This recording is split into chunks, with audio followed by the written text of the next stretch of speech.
should change the title. I should have changed the title. And let's see if I can do that right away.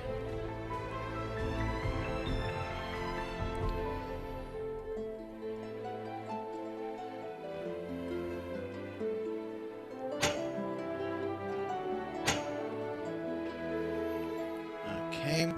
Hello, Alex, Rex, and hello everyone. I'm just trying to figure out about the title, because unfortunately the title was not this one, unfortunately. So let me just fix it in just a few moments. It won't be too long.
Okay, so that should take care of things. I managed to get the title up. So yeah, today we're talking about the story mode of War of Divisions, and thank goodness that this time I tried it out on Twitch, but things didn't go so well because the sound on the game was cut off for some really strange reason. So let's get this started with, and let's start by looking at the story mode. So the game focuses a lot about the twins, and I'm going to share with you all the cutscenes, like the initial cutscenes of each chapter. Of course, I'm not going to interrupt because, well, it has voice acting on those, so I want you guys to at least be able to enjoy as much as possible. Also, I'm going to turn off the notifications. For some reason, I forgot to do that. I should have done it before. Let's see if I can actually do something about it. I need to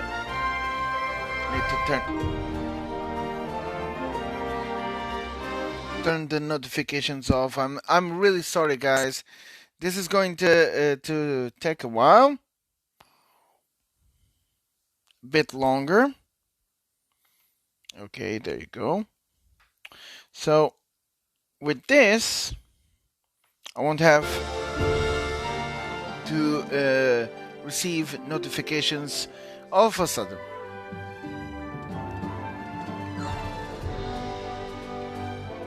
Okay, so let's go ahead and start with the storytelling. so that you guys can understand a bit of how the story goes. Of course, I'm not going to share with you all like all the cutscenes that is in here because, well, I don't want to spoil too much. Although I hope you guys enjoy because this is quite the storytelling. Also, let's get close to the light so that anyone can see my face. Okay, so let's go ahead and have some fun. So before anything, we're going to see the cutscenes, like the initial cutscenes of each of the story modes. So let's go ahead to menu. And of course, I'm going to turn off my microphone so that you guys can listen to the storytelling as the story goes on. Okay, so, oops. Okay, this is my character. That's not what I want. Okay, so there it is.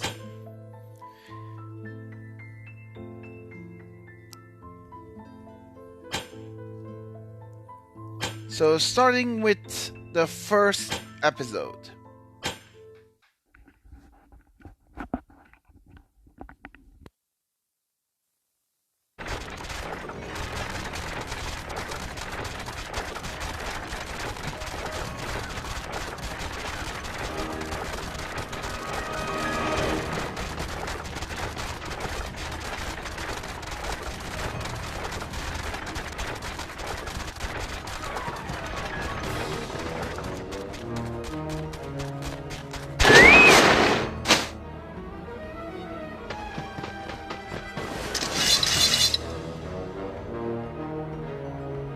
Is something the matter, Schitzelt?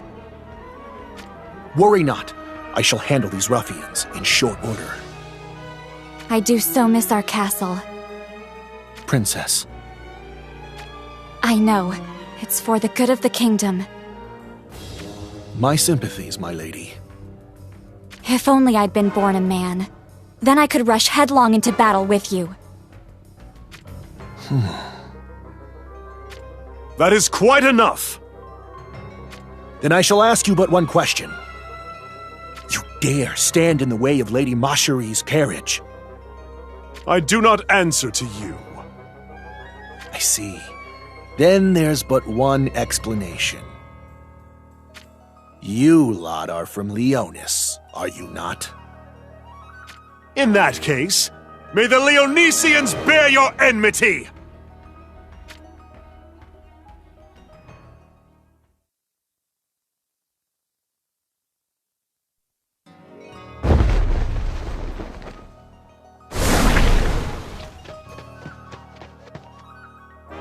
A report from the border, sire. A brigade is under attack by bandits near the border of Horn. Bandits? Father, allow me! No, I will be the one to go.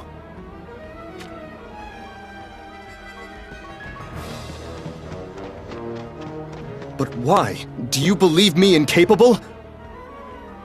Do not be so quick to seek glory. I couldn't care less about glory. Please provide a reason. In due time. You always say that, Father. But when? Soon enough. We need not discuss this further. You always say that fighting on the field is the only true way to train. Is that not so, Father? Precisely. Then... the Leonis line shall live on, even should we fall afoul of gods to defend it. Take those words to heart, and not else.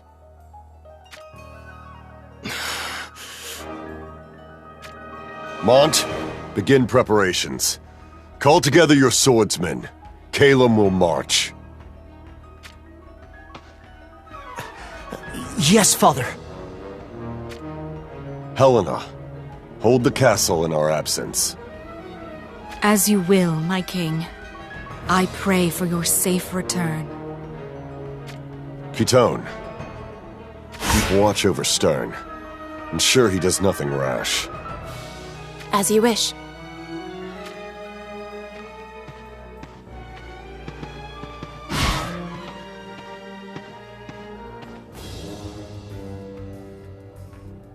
Why does Father doubt me so?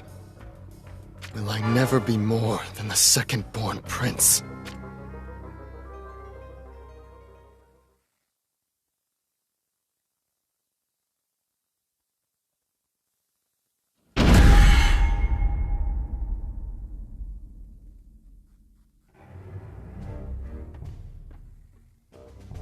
This many monsters are roaming just beyond the castle walls.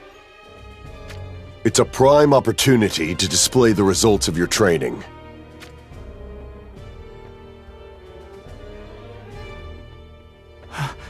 The ancient ring! You do know how to wield it. Of course, Father. It can call forth visions, the spirits of heroes. Murmur, whisper, breath, trance.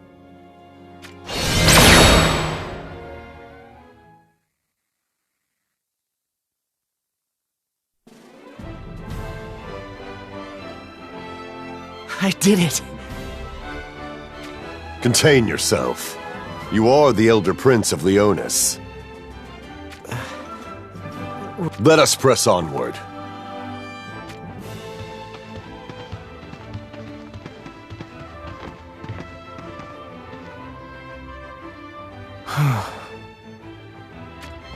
Excellent work, Lord Mont. Your command in battle was admirable.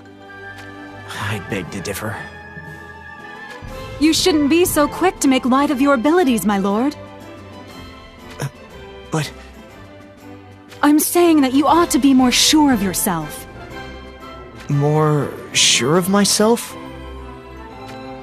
No one doubts that you're growing stronger. Other than you, that is. Your abilities are unrivaled. Unrivaled? Save that kind of talk for Stern. You may not look alike, but there's no mistaking your twins all the same. You're like two peas in a pod. Stern and I, 2 peas in a pod? That's ridiculous. Have I ever been one for falsehoods or flattery? Well, no. But no one has ever said that he and I are alike. I've always wanted to be as strong as Stern so that I can be of use to Father. And you will be, Lord Mont. I guarantee it. Why the delay? We make haste. Right. Let's get going.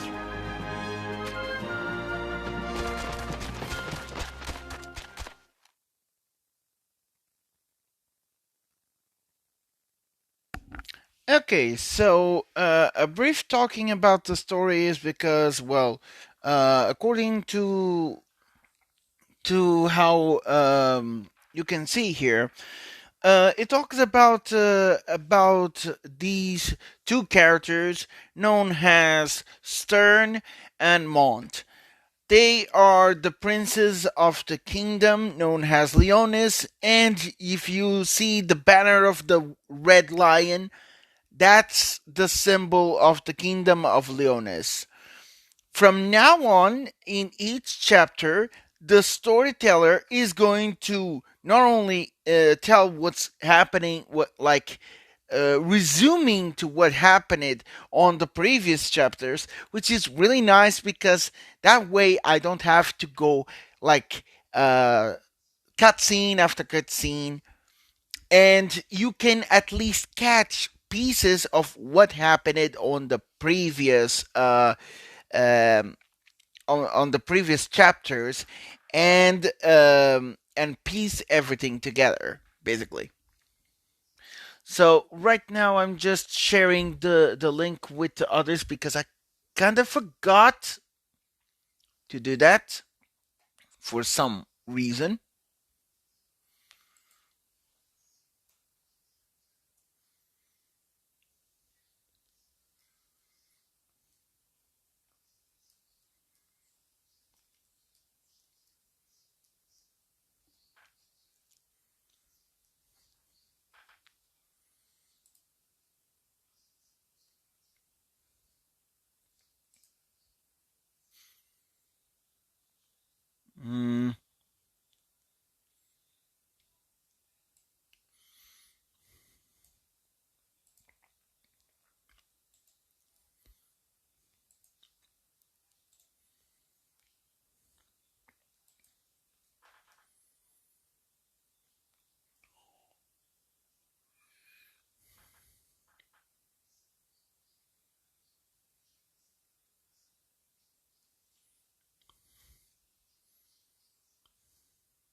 Okay, now let's get back into the storytelling because there's still much to catch on.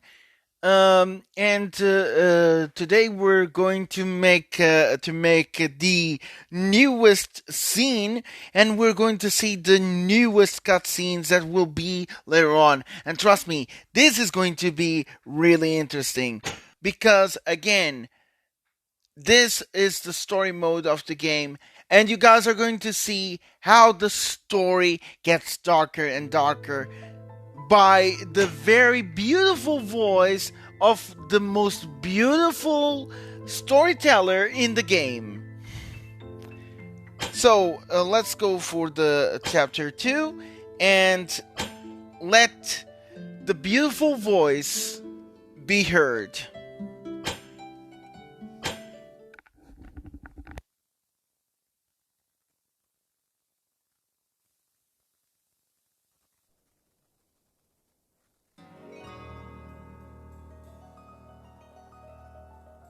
A brigade was being set upon by bandits near the border.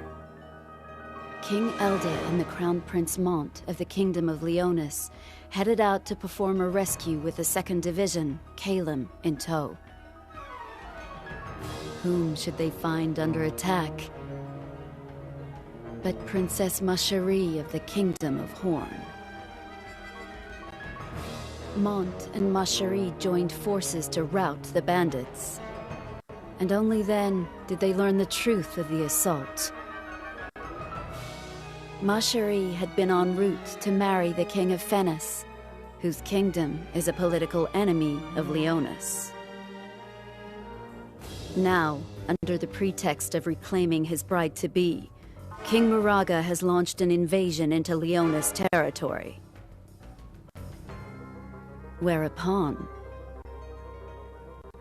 Horn, ally of Fennis by marriage, has called its armies to unite under Moraga in this effort. Amidst the chaos of the battlefield, Mont promised Macherie that he would protect her at all costs. Alas.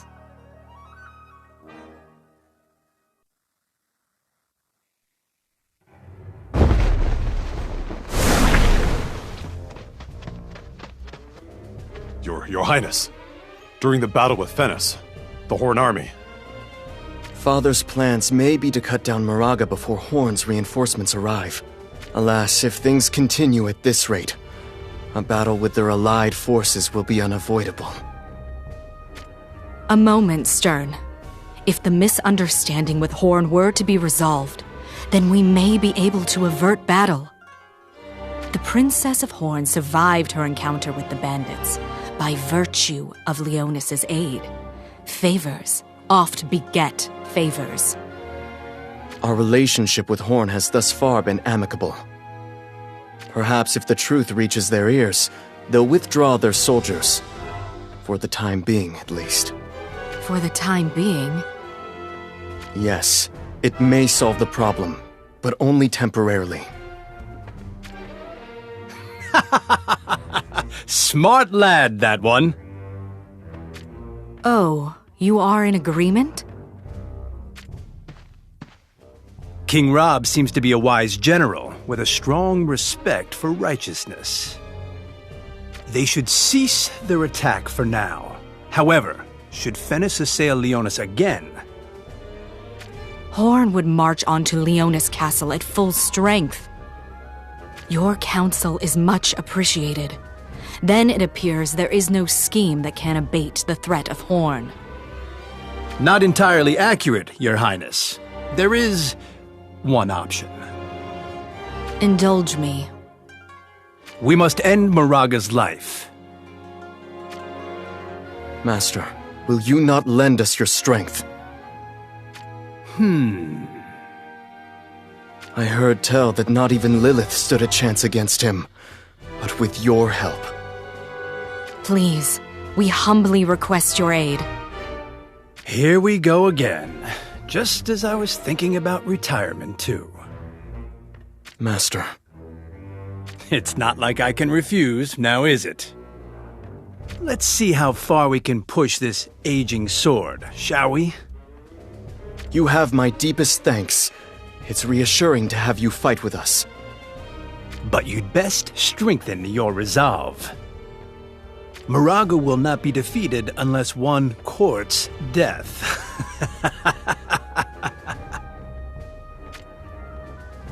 That cannot be allowed to happen. From King Elde himself. Stand down, Kitone. But... Kitone, you must understand. When swords are drawn, Lord Stern will never back down. Beg pardon. His Majesty has already completed preparations for the retreat. Inconceivable. Father would have us hole up in the castle. But unfortunately, we are unprepared for such a situation.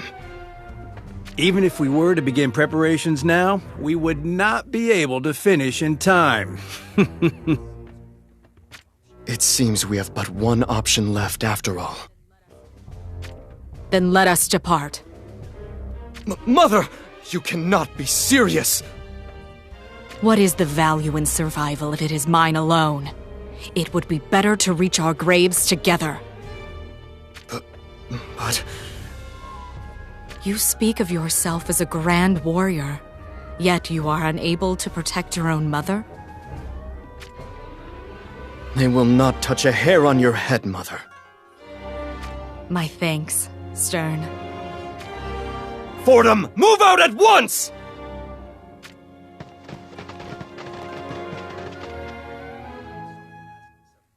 I'm sorry to ask this of you, but could you report back to King Elde? I'll see it done. Well, you can do better than that. Try saying it again, with a smile. After all, you get to be at Lord Mont's side. That's quite a windfall for you, isn't it? Not another word. I'll protect Lord Stern with my life. I expect you to do the same for Lord Mont. Sir O is super funny. Super funny.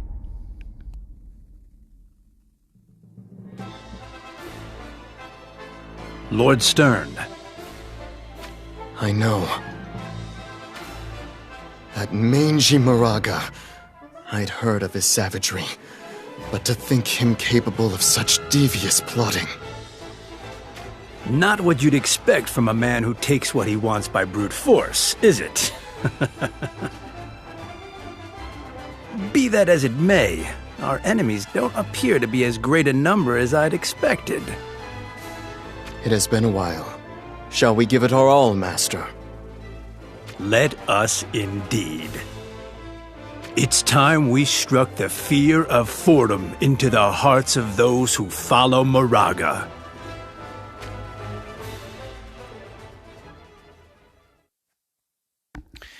And with this, we have the second chapter, the start of the second chapter, resuming what happened on the previous one. Sir O is one of the most funniest characters in the story. Like, he's so hilarious when things are so grim, and he's able to laugh at death himself. So yeah. By the way, if you guys do understand this, from now on, the storyteller shows the map which the game starts. So it starts in the continent of Ardra, and the continent is divided on multiple kingdoms. So for now, we're focusing on the kingdom of Leonis with Mont Stern and Mont and Stern from Leonis, and also Owelde and Helena, which are the current rulers of this kingdom. with each banner you see on the cutscene, it's actually the banner of each kingdom that shows in the map. So if it's a lion, it's Leonis. If it's a serpent, it's Venice. If it's a bull, that's Horn. And so on.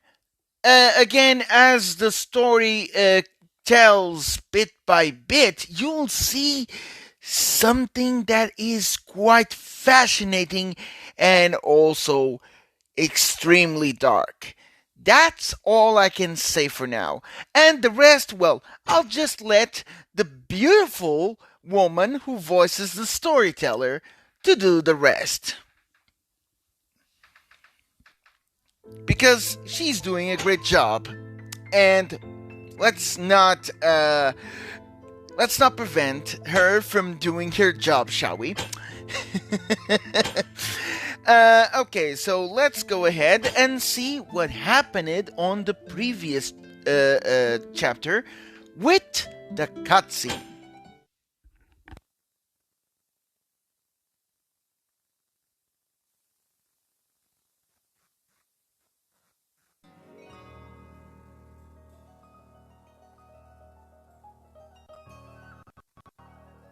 Against the combined forces of Horn and Fennis, Leonis was forced to call a retreat.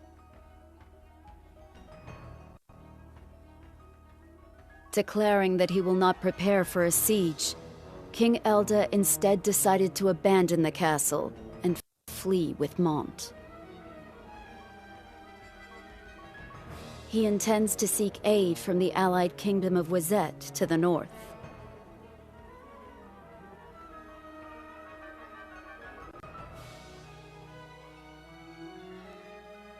Meanwhile, the younger prince, Stern, and his mother, Queen Helena, chose to become hostages of Fennis.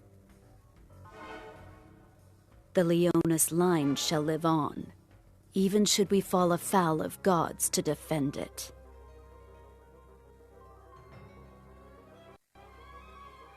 Thus, the Leonis bloodline was cut in two.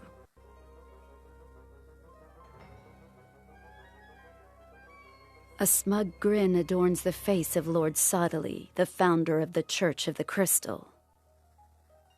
For he orchestrated the alliance between Horn and Fennis.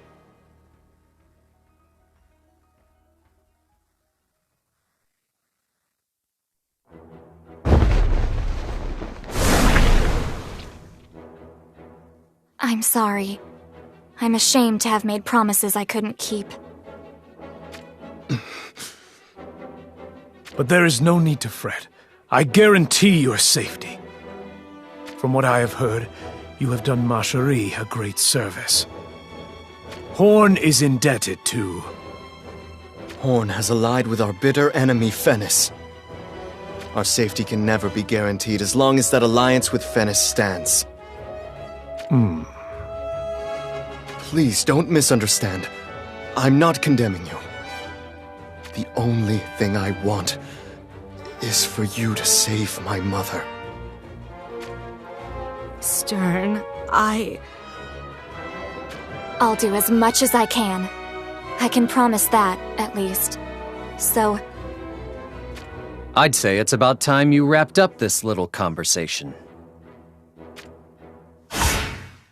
You are the shinobi in Fennis's employ. I've heard tell of you. You're Ryu, if I'm not mistaken.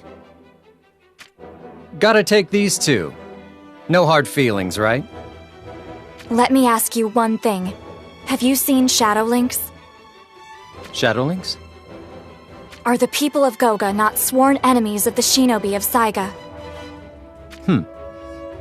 Ryu, these people are Horn's honored guests. If there is any... Who the hell do you think you are? What? Why should I take orders from the likes of you? You want something from me, it's going to cost you, so pay up. I hate people like you, always trying to order me around without paying a single gil. Why, you... You should be careful how you speak to me, unless you want to end up like... Like Lynx, you mean? Who's to say?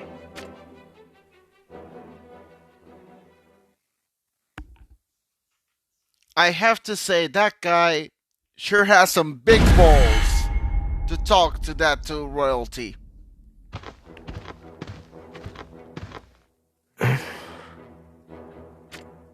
What is the matter? I still fear for Mother and Stern. I wonder how they're doing now. You lackwit. Father, are you not worried? You worry for others at a time like this? But we will soon enter Wotv territory. Once we do, the pursuing Fennis forces will surely give up chase. That would be favorable, but alas. Are you saying that Fennis intends to invade Wotv? With Horn joined in alliance, it is not implausible. There is much ground we must yet cover before reaching Wotv Castle to the north. That much is apparent from the lack of Wozet's guards in this area. If our pursuers were to catch us before reaching the castle, it would be our demise. Yes, Father.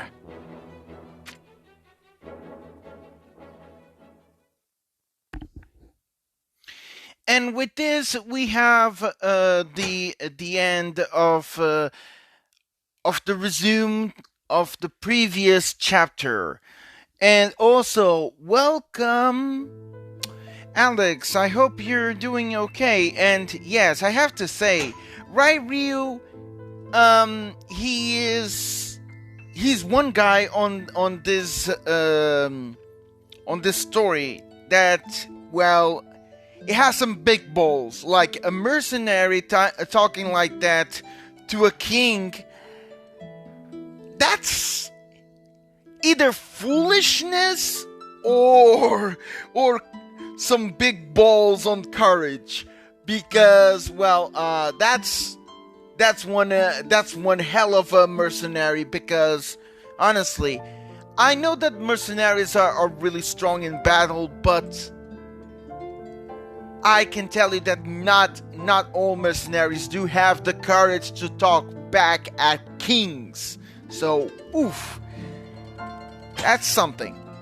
Okay, so let's go ahead and talk about what happened on the cutscene. So, we see some hard relationship between Mont and his father, Howeld. And Howeld somehow does not feel like he needs others. Like, he needs compassion of others. That is really hard. But if you look at it, a king at a situation like this, you have to understand as well.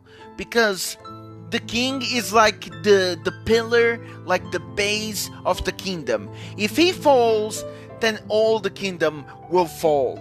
So, we have to understand that in this kind of situations, even if he does, even if his actions are not honorable, you have to think that being a king at such dire situations do require some lack of emotion, of sentiments, in order to for a kingdom to prevail.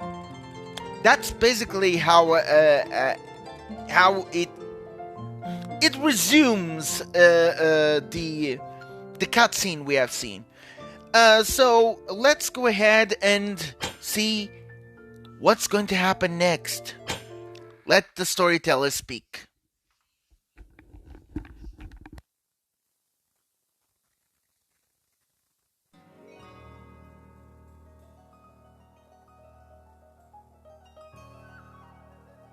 Despite Mashari's best efforts, Prince Stern and Queen Helena have fallen into Moraga's clutches. Not only that, but Sadali has schemes afoot. He has cleverly made use of Stern's hatred, with the intent of him killing his own father, King Elde.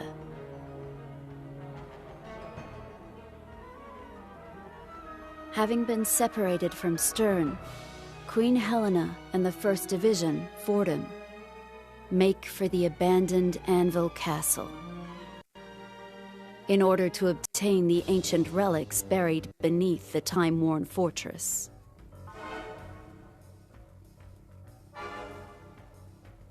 Meanwhile, Mont and party follow the villager Minwu and head toward the frigid kingdom of Wazet, with the belief that if their kingdoms unite, they may yet reclaim the mighty Leonis of yesterday. However, Ramada hears ominous whispers from the stars above. It seems that the moon and stars are divided by a malicious intent, one that will awaken a radiance of destruction from the bowels of the earth.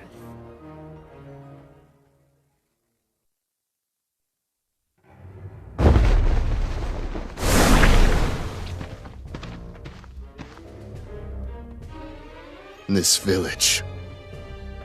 Do what you will with it. What is that supposed to mean? These villagers are devoted to that filthy Elder, aren't they? Are you saying you'd pardon such treacherous scum?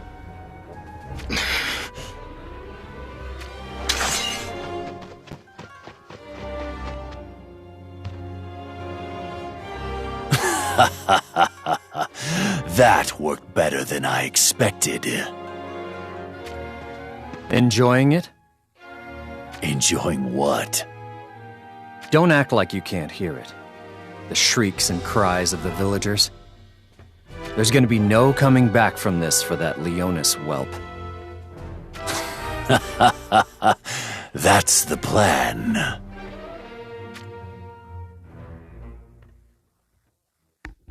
Boy, I hate Muraga so much. Jesus Christ, I hate him so much here. Eesh.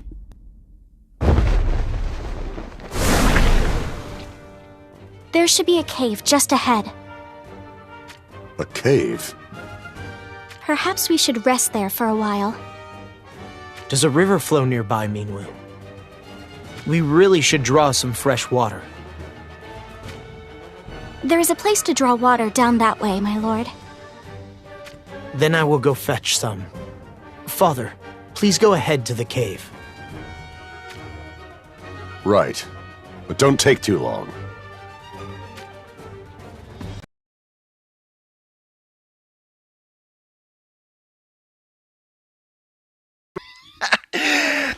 For what he did.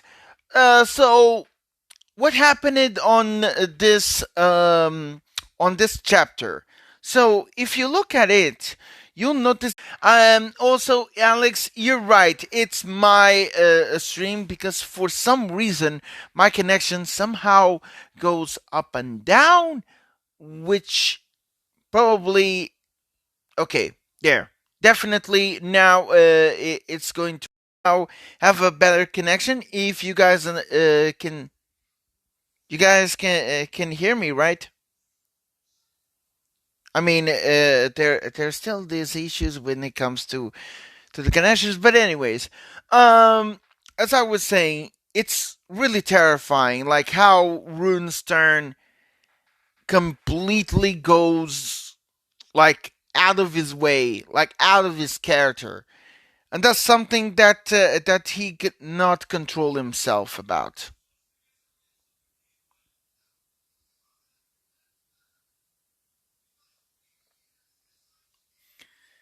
Okay, let's see.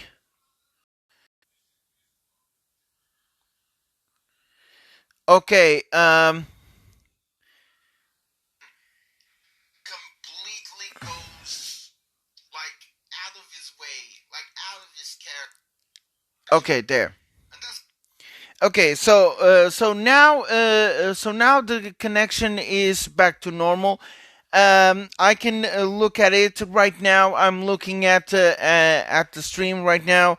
So thank goodness that the connection is back to normal. So yeah, and looks like the one blaming for all of this is none other than that Saturday. My God, is he done for with this? No, he's not. And we're going to see what happened on the next chapter. So now things are already even darker than they were before. First, we have an invasion on the Leonis castle, which forces the royal family to go out of the castle and basically going into the neighborhood kingdom, which is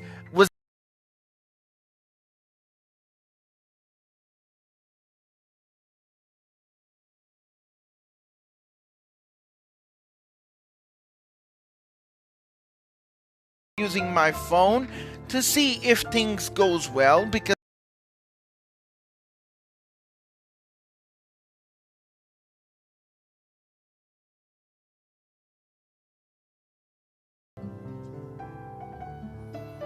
let me just type down.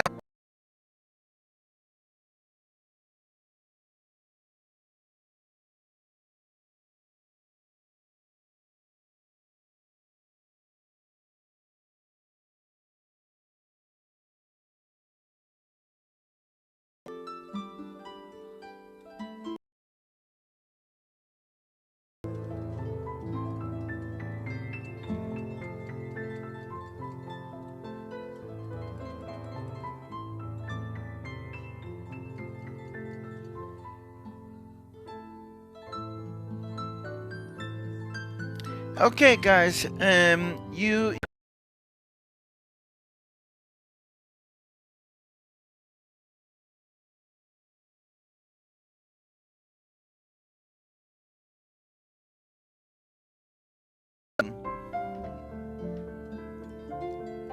Oh yeah. Okay, so it's happening to me again as well.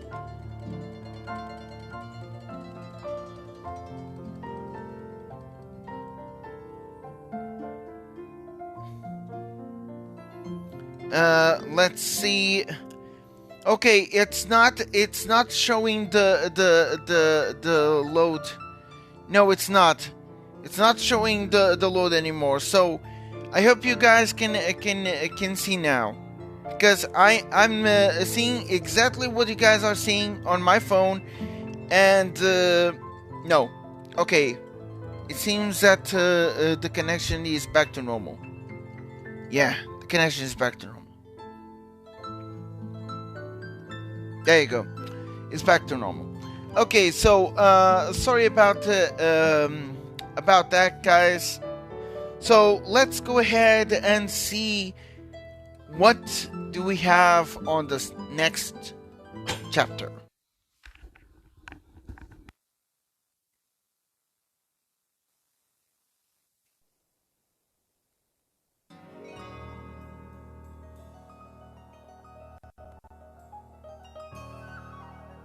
Helena's party traveled to the abandoned Anvil Castle. Their purpose was singular: reclaim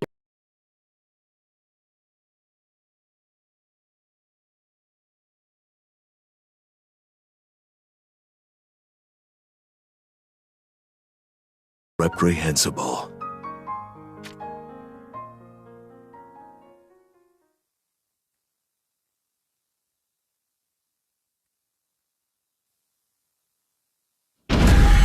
Light and dark. Taking hold of either will greatly alter the course of one's fate. You imply that there are also some who would take hold?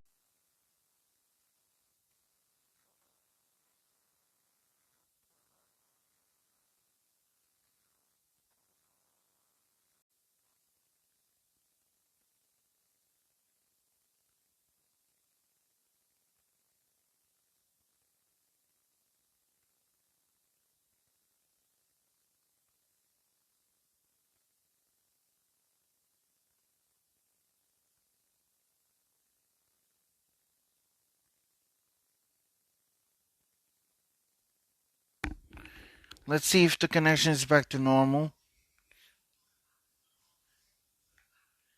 Okay.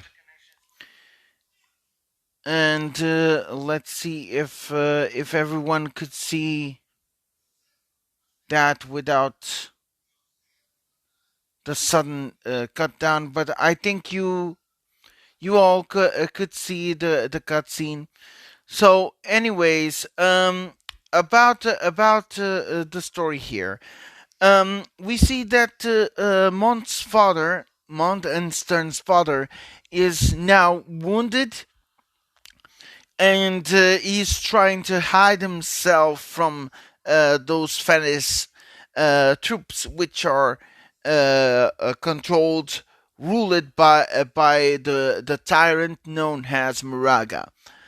And again, Ramada is being a very important character, and she is really important because she is not only a stargazer, but she's also able to somehow predict something that is happening in the future. And that is from one part.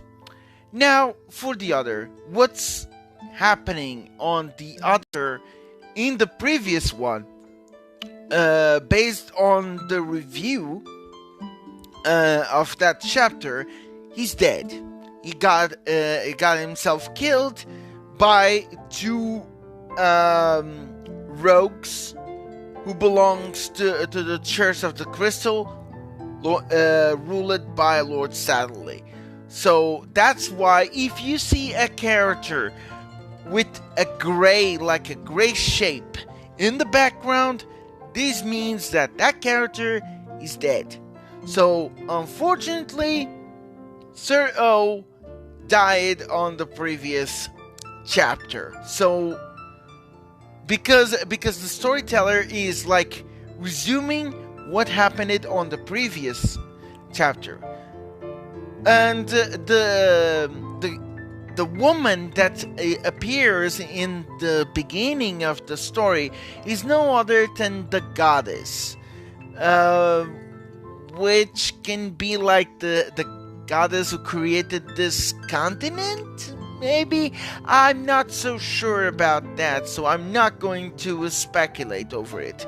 Now, I do know that we have Gilgamesh in this story, and Gilgamesh is a very, very powerful unit on this game. So powerful that he's one of the best when facing other units like in Arena or other content in the game. So let's continue with Chapter 6, and Chapter 6 is going to basically tell what's going to happen, like what happened on the previous chapter. But we know for sure that sadly Sir O is dead, so he's not going to show up on this story anymore, which is really sad. So you have to thank those two rogues from the Crystal Church about that. So let's go ahead and see what happened.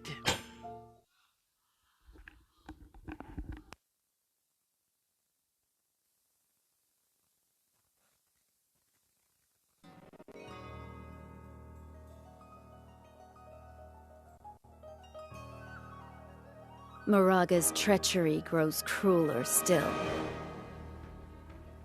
He has given orders to Venera, the girl sent as his daughter to marry Prince Dario of Horn. Those orders: assassinate Prince Dario. He has also sent assassins after Elda and Mont, who have yet to reach Wizette.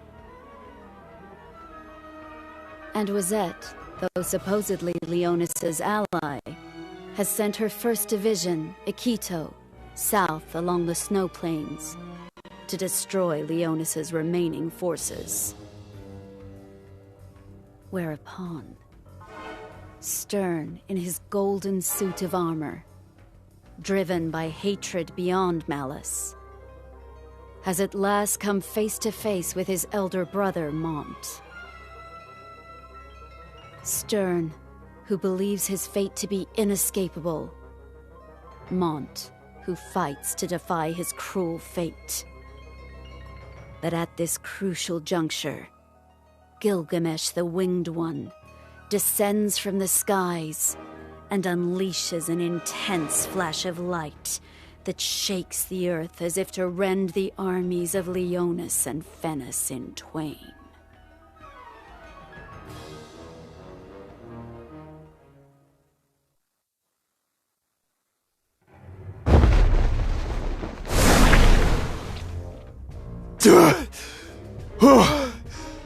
Glad we got out of there.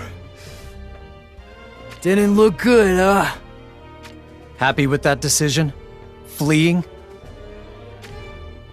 There was nothing for us but to get the hell out of there! If we had stayed, we all would have been killed, huh?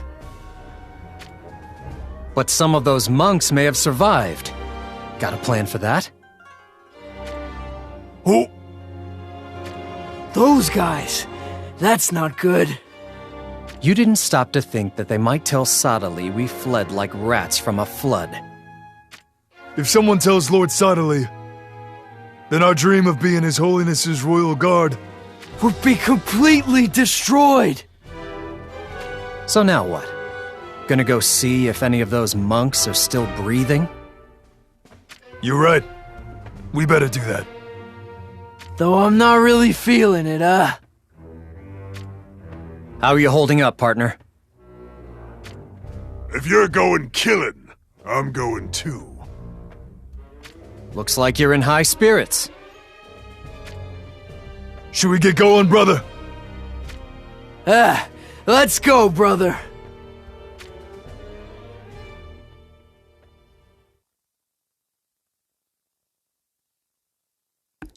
A pair of backstabbers, basically.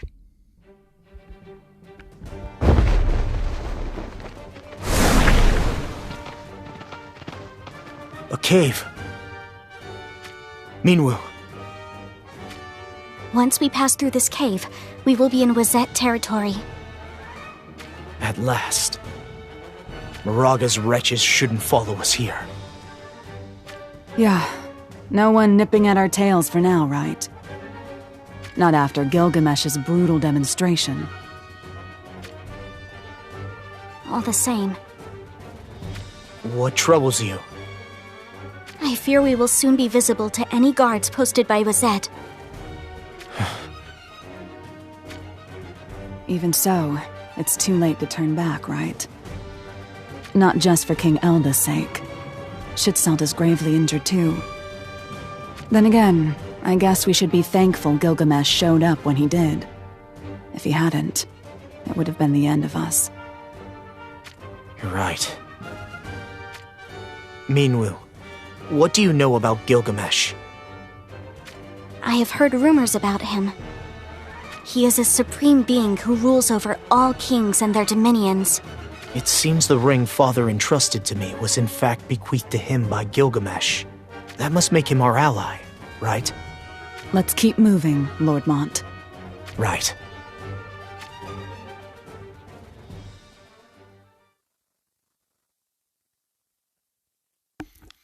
Okay, time to explain about Gilgamesh. So, Gilgamesh is basically like a deity, to which his primary objective is to maintain order in the continent of Adra, which is the continent that the story shows here.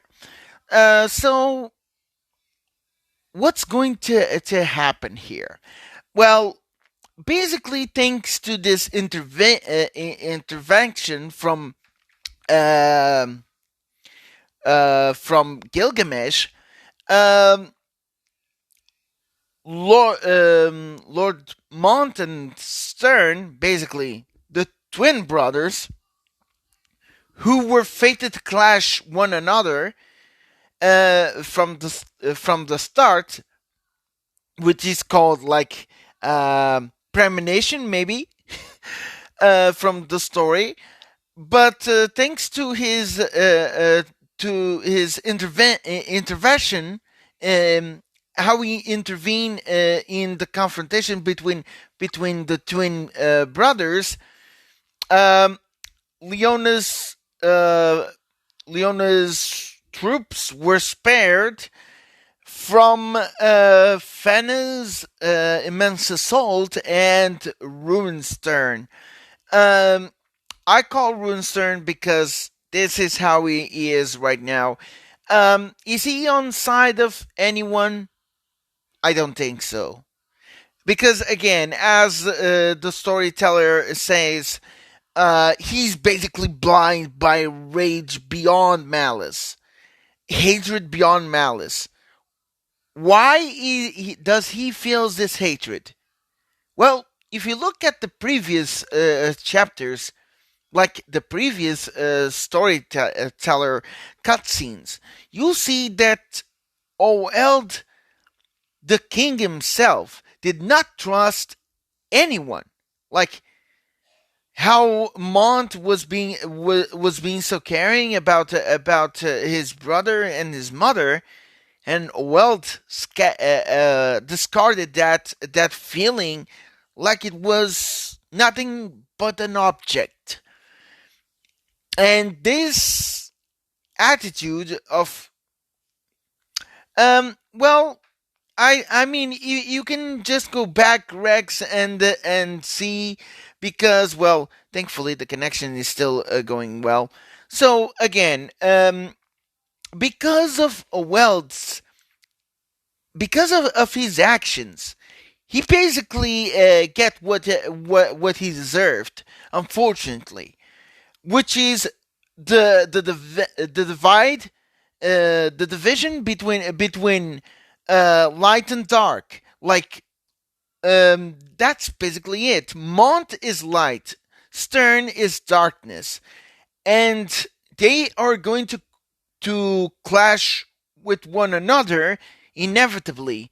But thanks to Gilgamesh, with his immense god power, which stopped the confrontation, the early confrontation between the two, it's considered as a premonition to what's going to happen next.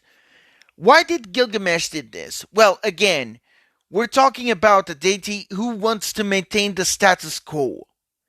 So, for example, if he didn't show up, Leonis would be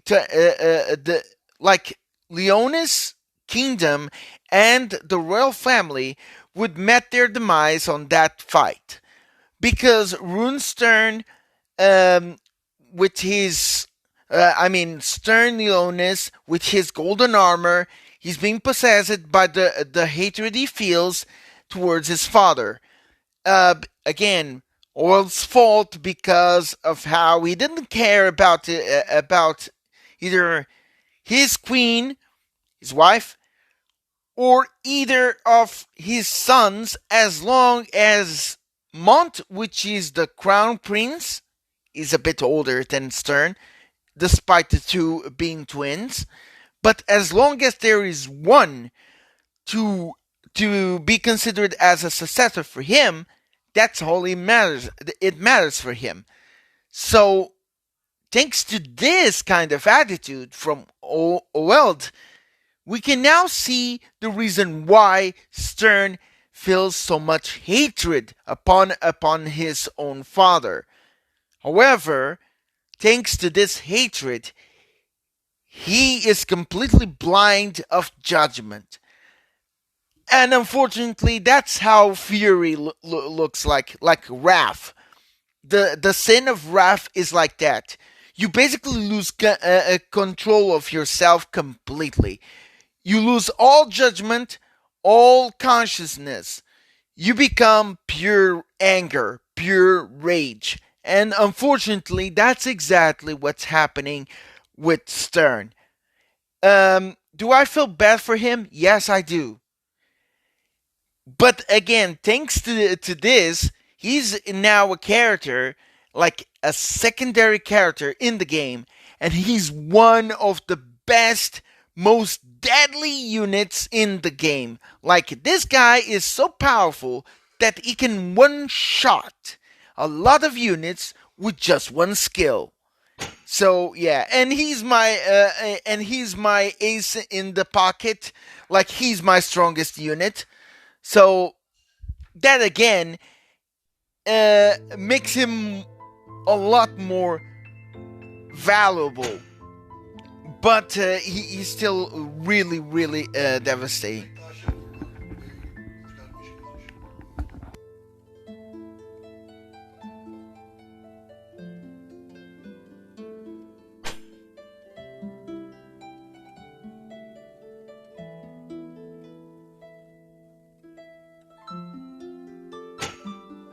Okay, so let's go ahead and see what's going to happen on the next one. Because after seeing everything, then we're going to see like the newest chapter, and this one is was like presented to us by Hiroki, which is the producer of the global version of this game, and he has been such a cool guy for all the people who play this game. And you'll notice that the story will get even darker. So if this was already dark enough, trust me, this is just the tip of the iceberg.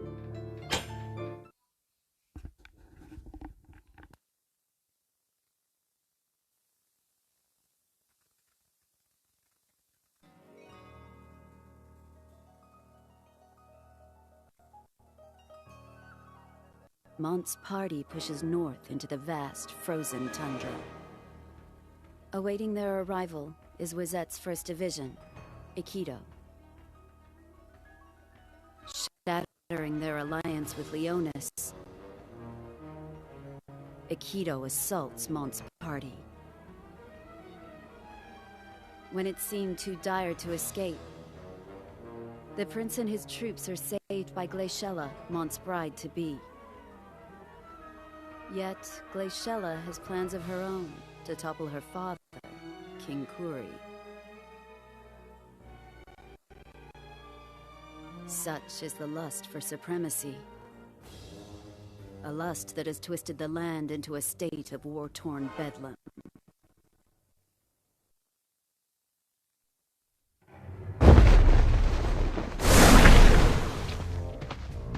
Where have you been?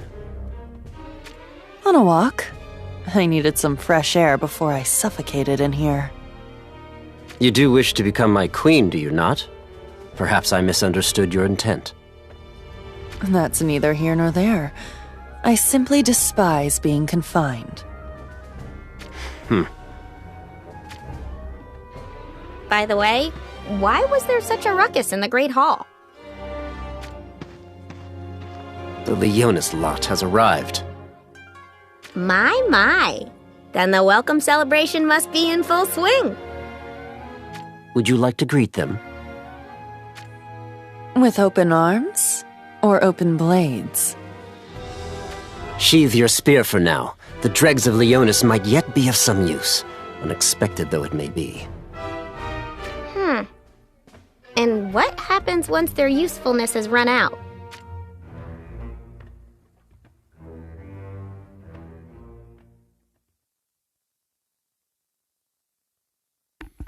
Just like how wolves would be.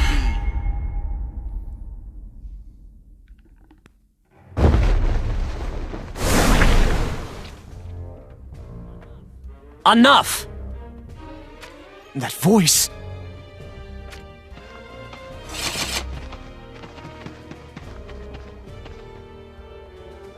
Here I was wondering what the clamor was about.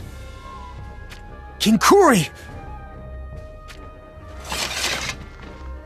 And whom should I find but my sworn ally, King Elda?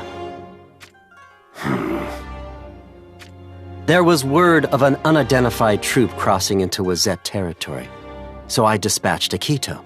But to my surprise, it was you.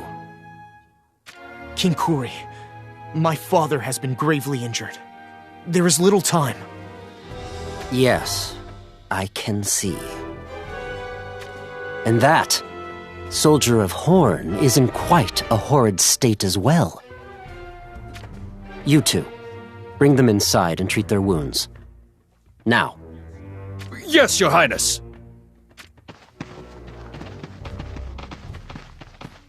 It seems Shitsalt's reputation precedes him.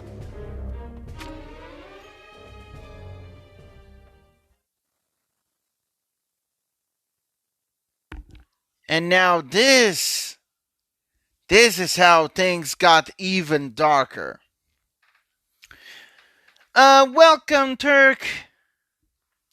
And also, I think everyone is okay, Cameron. Sorry about that, but again, this is the cutscene, and I don't want to speak over the cutscenes, especially when they have voice acting.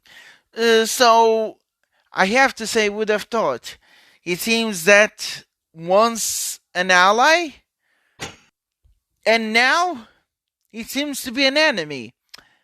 Wotv is basically was supposed to be an ally of Leonis, the wolves, which are ruled by King Kuri, who is also another tyrant. Why do this game have so many tyrants now? Like, we have Muraga, who's a tyrant. We have Sadali, who's a tyrant. And now we have this guy, who's a tyrant. Wonderful. Now we have 3 tyrants.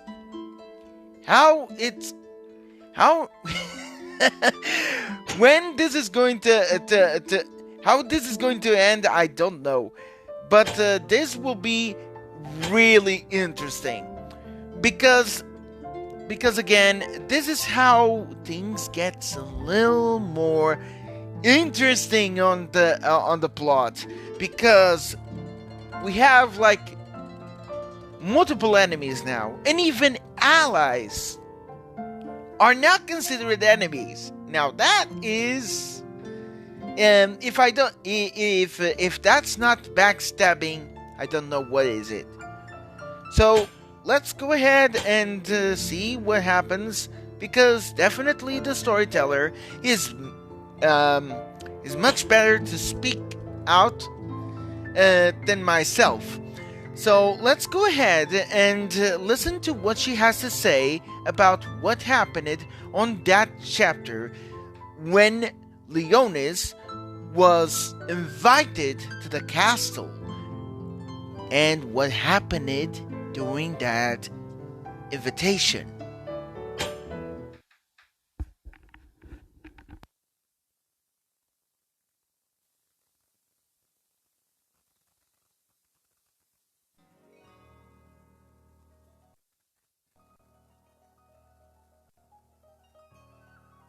Mont's party arrives at Wotv Castle.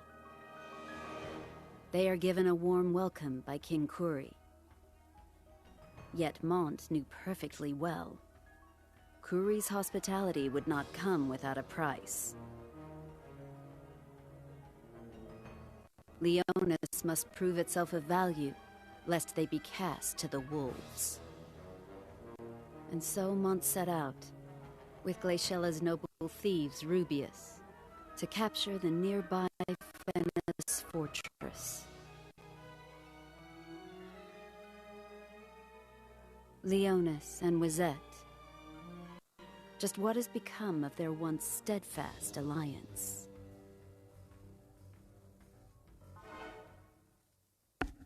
Apologies ahead because of the lag.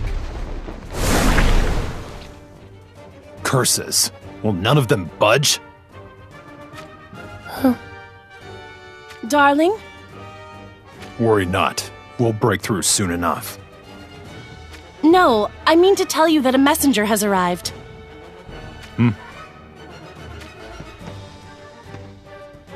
What's happened? We have been given the order to retreat. What did you say? Sadali's head has remained on his shoulders for far too long, and he lies in wait just before us. Once we've broken his defenses, victory is ours. Lady Mashari has been taken captive. Ziza and Vistral have defected. As far as we know, they are taking Lady Mashari to Leonis Castle. I cannot believe that those two would resort to treason. Darling. I know. Retreat it is.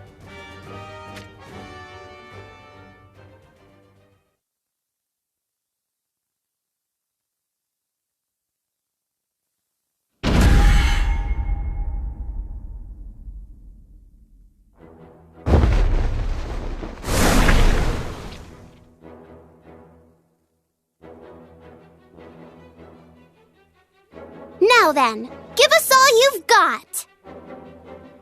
Whoa now! The orders were to retreat, were they not? That man, Engelbert, was it? It seems that once he returns from the front lines, the retreat will commence. What's your point? There's no benefit to needless fighting. Then let me ask you something. Do you think we've been useful at all? Huh? Has anything come from our attempts to support others? I don't think so. You might have a point, but what do you intend to do? Is it not obvious? I'll leave my mark on them! Mark? Right! I'll carve my name into their hearts, too deeply for them to forget. I think not. Neither do I. Agreed. You must just still be angry at having your name mistaken again. What's with your lack of support? You don't know what I can do. I haven't even tried yet. No, I'm pretty sure we know already. Then I'll just have to show you. Everyone, charge! Well, I suppose I can accompany you for a little bit. Oh my goodness. How to start? Let's just say that, well, for someone high-spirited as Leela,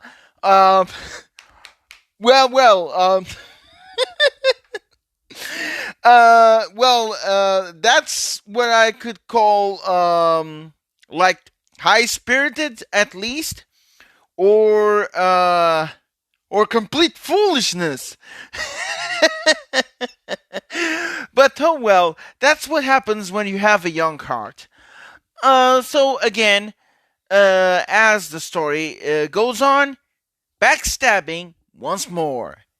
Now Mashari has been taken, and yet again. Oh my goodness. She's quite the lady in distress here.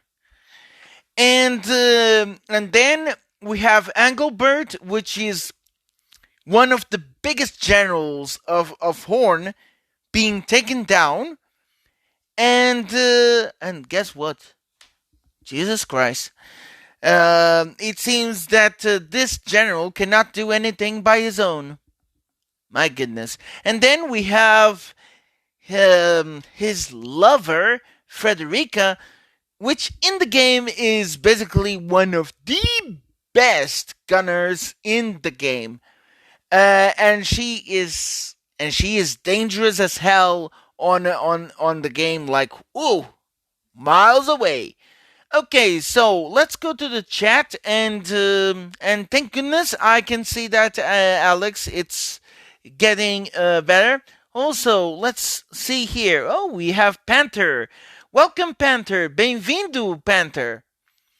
Okay, yes, we are doing a live stream featuring this game, War of Division from Final Fantasy. And this is special because it's telling how it's telling the story like on the story mode, which is a lot better because you guys can understand a bit more. Because I've seen a lot of people doing content with this game, although they didn't explain so well about the characters, like the character development. So instead of going with cutscenes into cutscenes, no, I'm just right.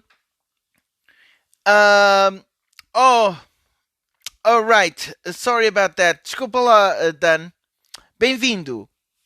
Welcome, Dan. Okay, so as I was saying, I mean, this is kinda getting more interesting, and I hope little Leela is okay with that strategy, because honestly, charging ahead without thinking of a strategy is a very bad idea for whatever battlefield you come into. So, I hope that little Leela did not have both her life and of her comrades done for because of that foolishness attempt. Let's see what happened on the previous chapter, and let's see if that group actually survived. So, let's go ahead and see for ourselves. So I think it's what is it? Chapter 8 or chapter? No, it's chapter 9. There you go. Chapter 9. And let's see if little Leela did something great, like being able for herself and her comrades to survive. If that happened, then, well, let's just say that they got lucky. Because I don't see, honestly, I don't see this strategy going so well. Because, I mean, there's no winning in going ahead against the enemy, like all in, without having some background, some support, like, you know, some backfire to protect yourself. Like, you know, soldiers cannot go in front without some archers to support them. Otherwise, their rear is going to be unprotected. Thankfully, one of them was a mage, so maybe he can be like he is protector? Their protector? But anyways, let's see how this works. So, let's see. Let's hope that they survived. Storyteller, is your turn.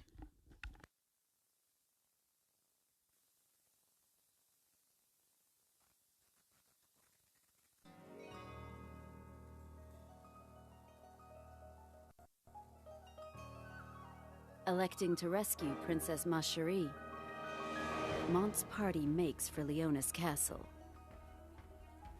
However, Victora and Luartha chose not to inform Glaciella of Mont's latest movements. Believing she will emerge victorious, Glaciella lets her thoughts run freely, envisioning a false future that will never come to pass. Soon enough, dawn approaches. King Kuri's wicked laughter fills the castle halls. He knows the destruction of Rubius and Glaciella's death may well be within his grasp. Oh boy, this is bad.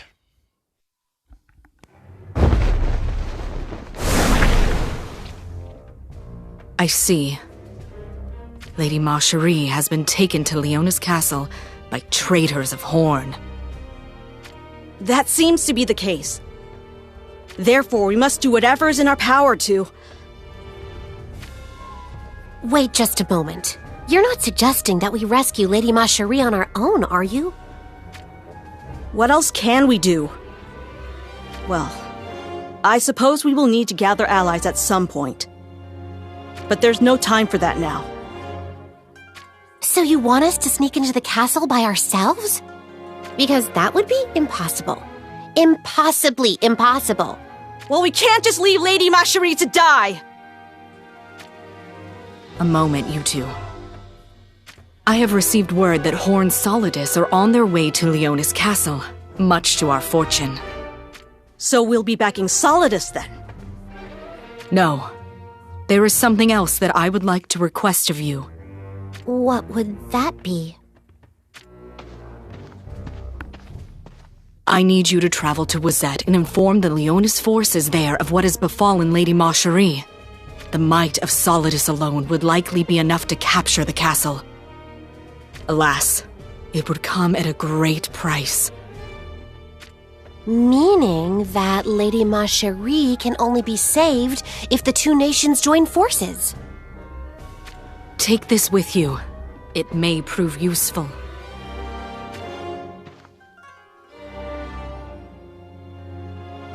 Black cloth. Is this your scarf? If you show this to my husband, or perhaps my sons, surely they would. We will be sure to let the Leonis forces know that you are indeed still alive. No, that will not do. We cannot let anyone know that I survived the battle at Anvil Castle. Huh? But why? Because to others I have died. My death can be used to my advantage. It could very well bear us a chance to defeat Soderly and his followers. Understood. Then I will proceed as you've requested, without letting the rest of Leonis find out. I must apologize for foisting my burden upon you two. Not at all. If we hadn't met you when we did, we would be... We most certainly would have taken a different path in life. With that, we shall take our leave. King Elda and Lord Mont will be informed of Lady Marcherie's dire situation. We will not fail you. Well, isn't that quite surprising? It seems that Queen Elena is still alive.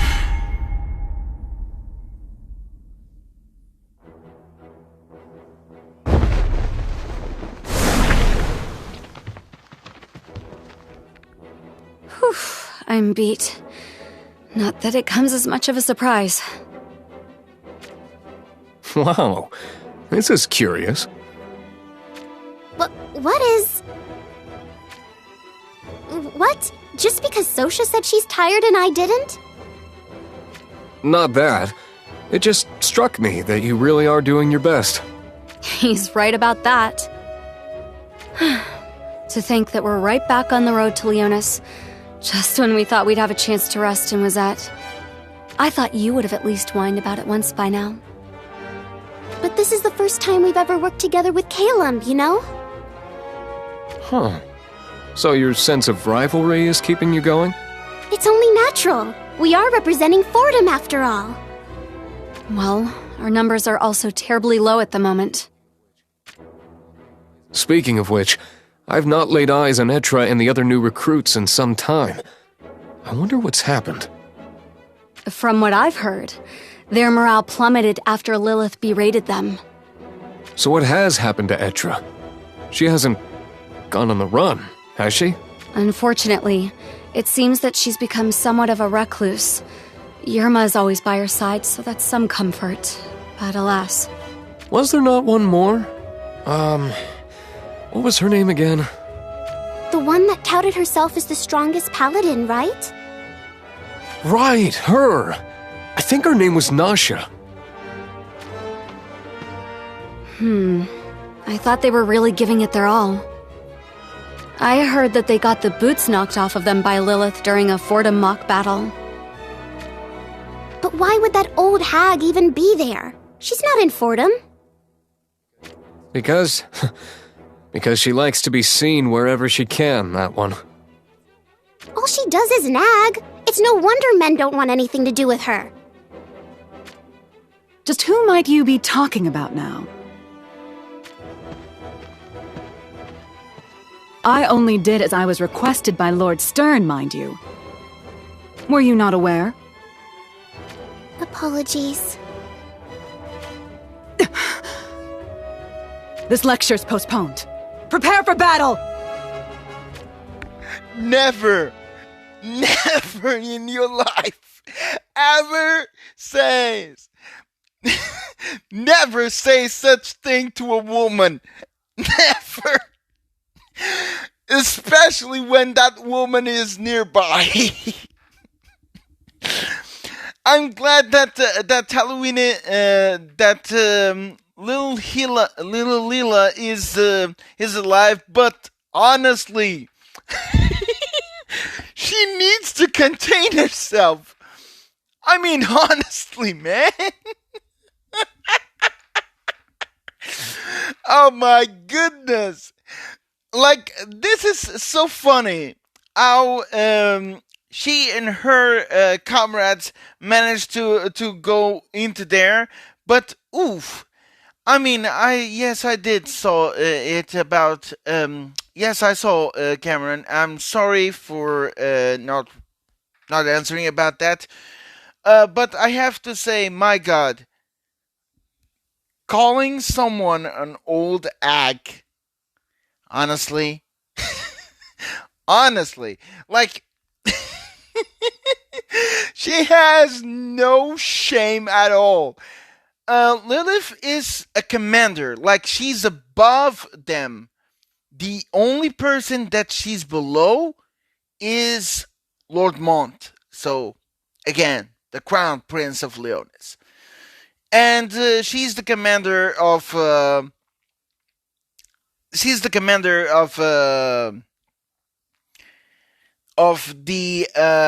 battalion called Fortem. No, wait a second. Is it Calum? Because I know that Fortem and Calum are two battalions which are considered like the strongest battalions of the Kingdom of Leonis, and both were controlled by the twin princes, Mont and Stern. However, because of what happened with Stern, one of the battalions lost their leader. So this means like both the battalions had to join forces, so to speak. Although, honestly, if I was little Lila, I would immediately bite my tongue. Because saying that, and the person shows up like at the next minute, if not the next second that she said that, oh well. Oof. But anyways, let's see here. Was it oh yeah, Fortem. Yes, Fortem is the one that is controlled by Mont. Calum is the other one, the other battalion controlled by Stern.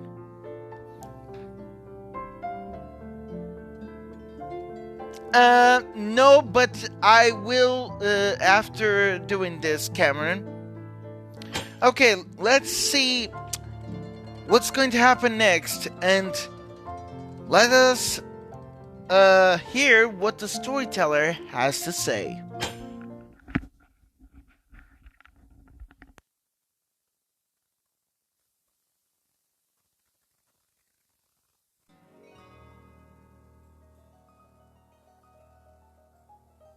Glaciella and her brigade press the assault on Wotv Castle. Yet Mont's party is nowhere to be found. And comrades are falling left and right. Bowed but not broken, Glaciella continues to fight.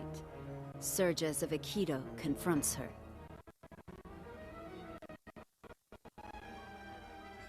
Elsewhere, Horn's forces have reached Leonis Castle. Yet their assault is cut short by the traitorous Vistral, who deals a grievous wound to King Rob. Mont and his troops are en route to Leonis Castle, but Elda's wounds have yet to heal, and Stern is awaiting their arrival. Oh boy, this is getting so tough. What is this? Rundle! Damn! How dare they attack when Lord Suddenly is away!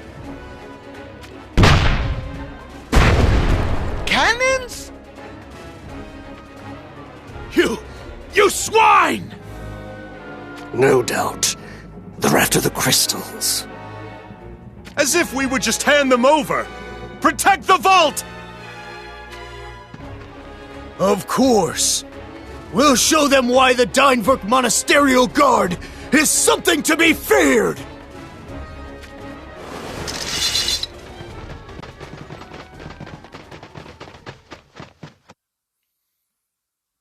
Well, this is getting really interesting.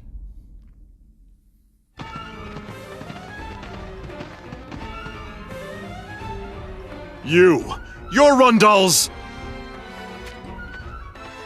Lucia, commander of Rundal's 3rd Division, Calorum. We know what you're after. The crystals, right? Well, that certainly makes the bartering easier. Turn them over. All of them. Begone, wench! Those crystals were gathered by our followers as proof of their faith. They do not belong with the likes of... Ooh! Headshot! You fiend! I would have preferred to play with him a little bit. But alas, King Jaden has graced us with his company on this occasion, and there is simply no time. Besides, you lot need a few more decades under your belt before you're ready for Lady Lucia's playtime. Lady Lucia, let's finish them all, here and now. Trample them. Okay, so with this cutscene, we are even more surprised. So Horn's king is gravely wounded. So now we have 2 kings at the verge of death. We have Wotv and now King Rob. From both Leonis and Horn. Wonderful.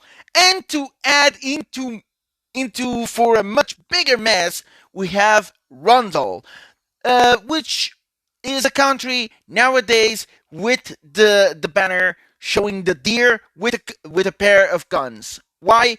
Because that country is best known for gunners.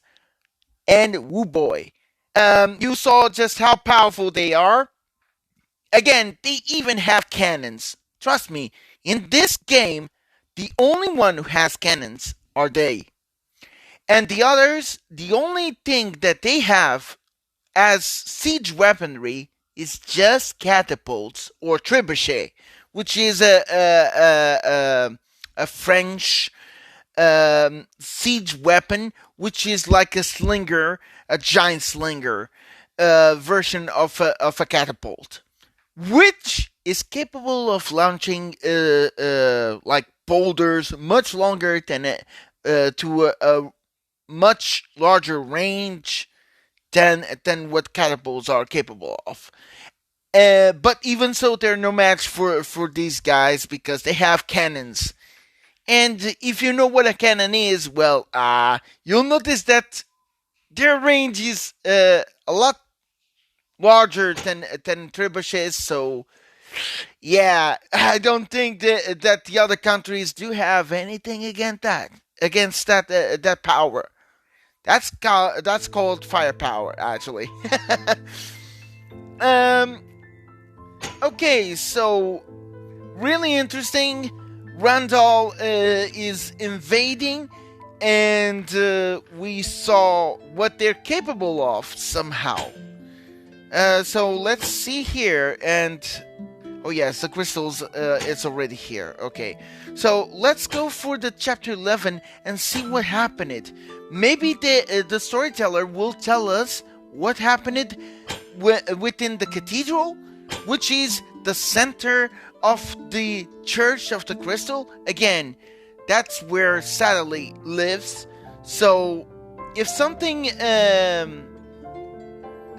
I understand, Rex. I hope everything is okay there. But again, as I was saying, I hope that well, even if I don't like Rundal in the game, I would really appreciate the assault because honestly, Sadali is a very, very dark person. So thank you so much for basically wrecking his house because the guy deserves it. He's a bad guy, so there you go. So let's hear the storyteller.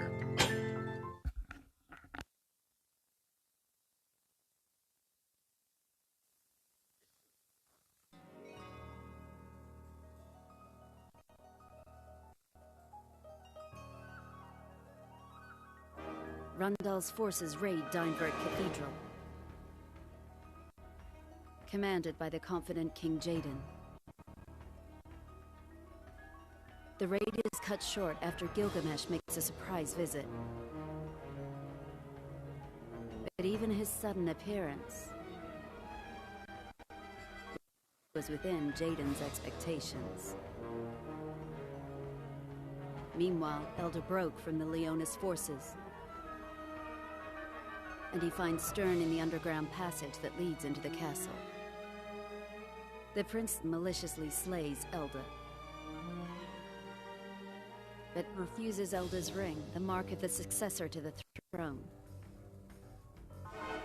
And Mont picks it up.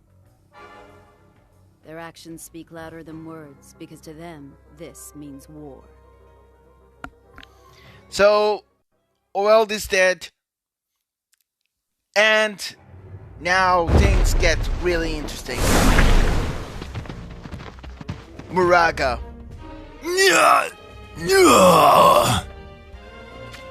King Muraga! King Muraga! Leave him be!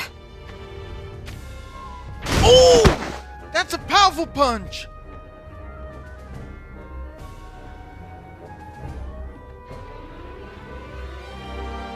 Ffbe, you must do something!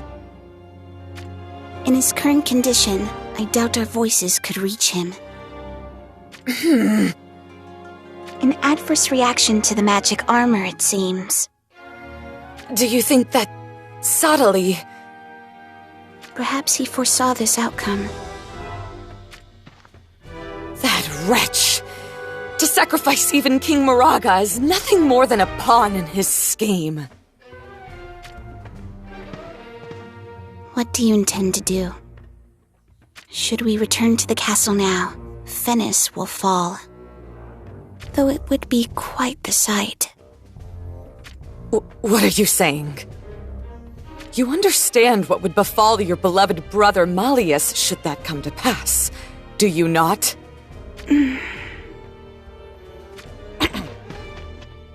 A report! Mont and his forces have returned to Leonis. It appears they have united with Horn on the battlefield.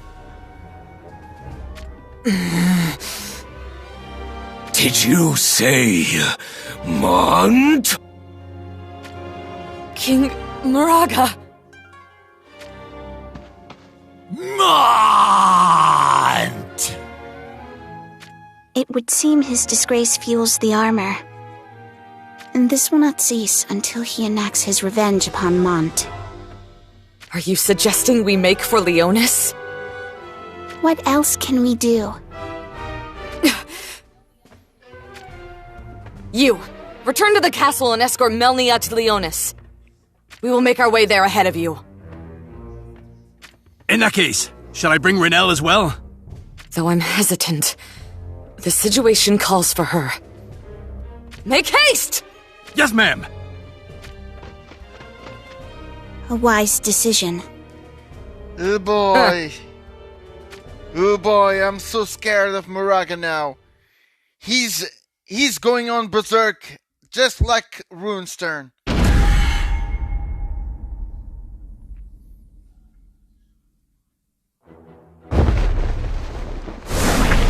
Damn, woman! You're powerful.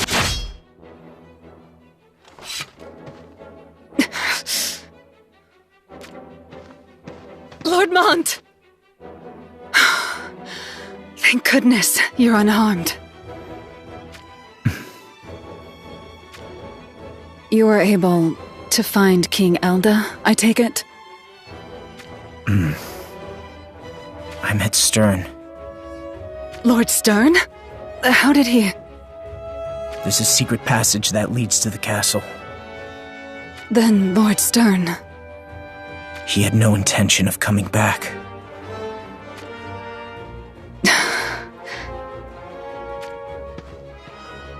Where do we go from here? We return to the front. No, Lord Mott. You should take this chance to rest. That will not do. Engelbert and the others are surely exhausted. I cannot sit back and rest while my comrades fight on. But... After all, I am the King of Leonis. Lord Mont. I'm off. No, wait! And now Lord Mont! Destiny plays a huge part. What Gilgamesh could not stop, it's now going to happen. Oelda dies. The kingdom of Leonis no longer has its king. But then, after Mont decides to do what he thinks is best, he picks up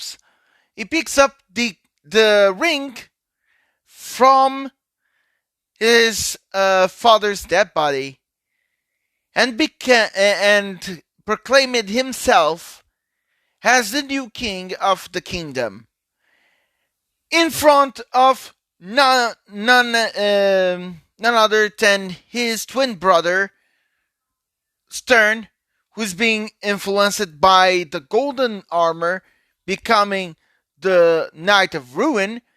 Again, as I said, even the storyteller said it.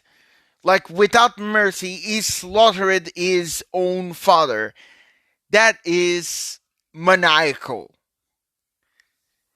So, now we're getting even closer to the plot, to how it looks right now, but still there's still one more chapter, which is the chapter 12, I think. Let's see here. Or is it this one? No, I think, no, it's already done. So it's chapter 12 because I already showed you guys.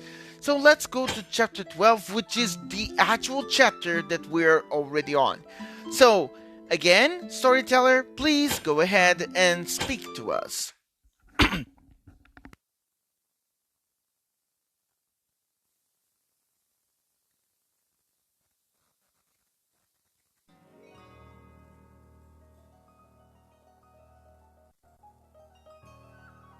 Seething with murderous intent, Moraga's hatred for Mont continues. Using the awesome might of the crystal, he fells Ryu in an instant. And now he makes for Leonis Castle. Meanwhile, at the castle, Stern's rampage has begun. His blade crashes down indiscriminately, as if he desires nothing more than to annihilate everything in his path. Before he slakes his bloodlust, Mont appears to stay his blade. Now this.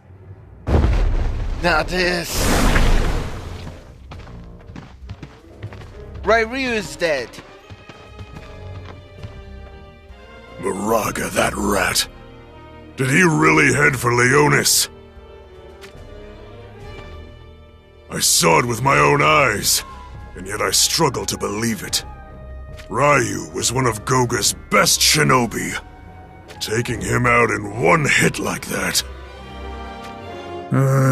We should have taken Moraga more seriously. This is bad, real bad. There's no one left who can beat Moraga now.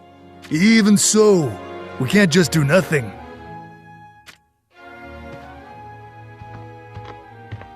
Hold on now.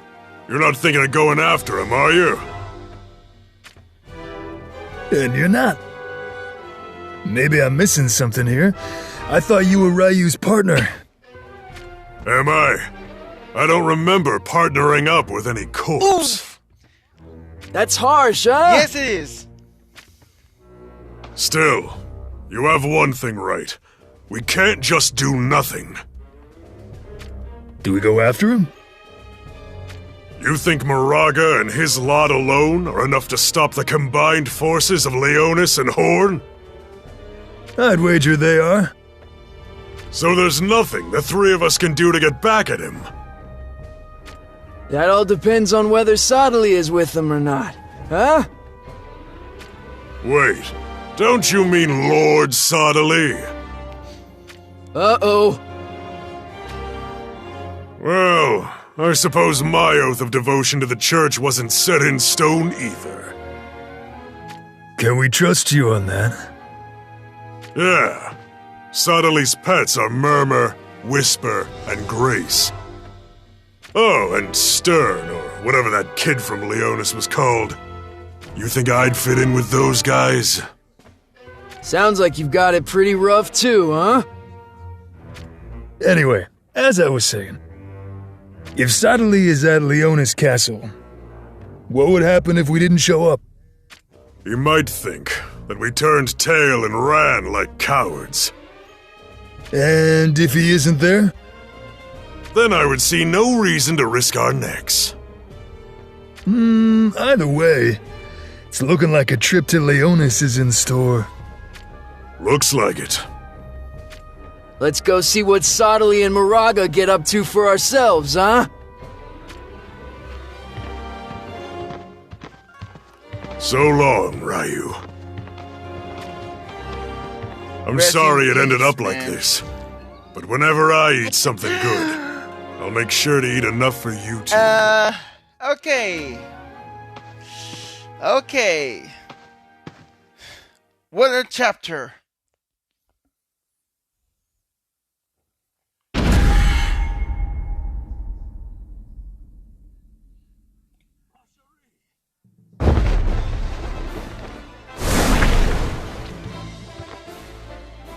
Marjorie! Father.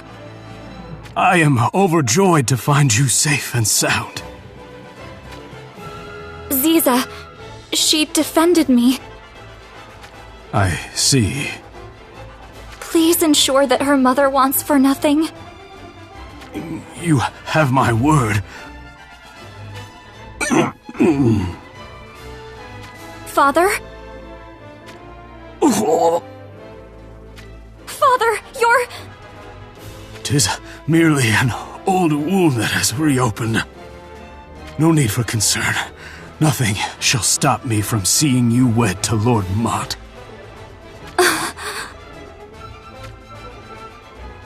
What is it? So you haven't heard, then, about Dario? No need to worry about Dario. Adelard is already en route to Horn Castle. Soon he will... It cannot be. It's true, Father. When I found him outside Horn Castle, he was already... I see. Mont is the Elder Prince. His destiny lies atop the throne of Leonis. That is why I must let him go. What are you saying, Marjorie? I will lead Horn. But... No need to say anything, Father. I have made up my mind. Once I made the decision to wed Moraga, I resigned myself to my fate. Said your farewells, then. This chapter I is won't so let this powerful. happen. We see Moraga getting into Berserk, and then some. And we see Runestern's rampage. Like, he's in the castle, slaughtering everyone. Jesus, my... Like, again, we're talking about it's the armor that is causing him to be so full of rage. He's like the embodiment of wrath. And rest in peace, Dario. Dario is Mashari's brother, and ouch. Really bad. Really bad. So this means that the kingdom now only has Mashari as the successor to the throne if King Rob dies. Although, what happened to Muraga? Now that is something that you guys want to know, huh? Okay, so since we're going for the scene 3, which is the newest scene of the story, which I'm going to show you, you are going to be surprised because no one was expecting for a barbarian king to come up with such great power. So let's see.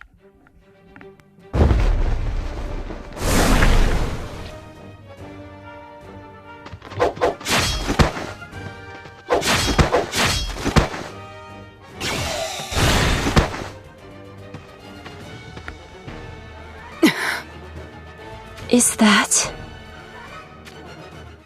And who might you be? Oh, I know. You're with Fennis. In which case, I won't go easy on you. Lady Melnia, if you would give the order. They are of no importance. How dare you! Be quiet! Why should I? Melnia. I've heard that name. From Saiga, I think. That's right. Ketone told me. You betrayed your comrades and nearly destroyed Saiga, didn't you? You say Ketone is with you? No, she's not here. Then I have no interest in you. Wait! You are with Fennis, aren't you? I won't let you run away from me. Run away? You impudent. Stand down, Renelle. But... They are hardly worth dirtying our hands. Bring Aldoa to me. No need, my lady. I am already here. That voice...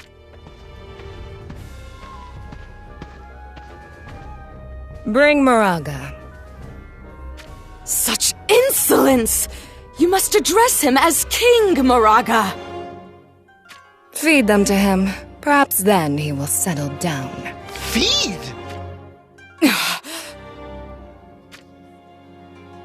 Did she say feed? Oh boy.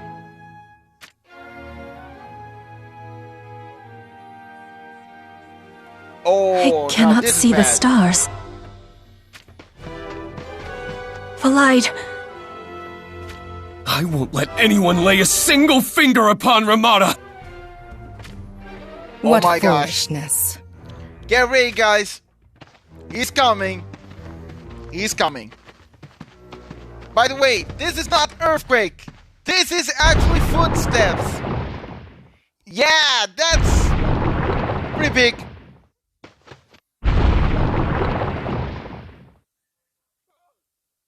Wait! What is going on? Holy smokies!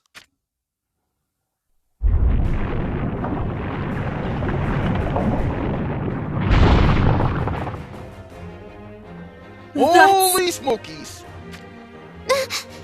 What is that monster? Feed me. I eat Manta. No. It couldn't be. Moraga? King Moraga. I can't believe it. Not even Moraga would.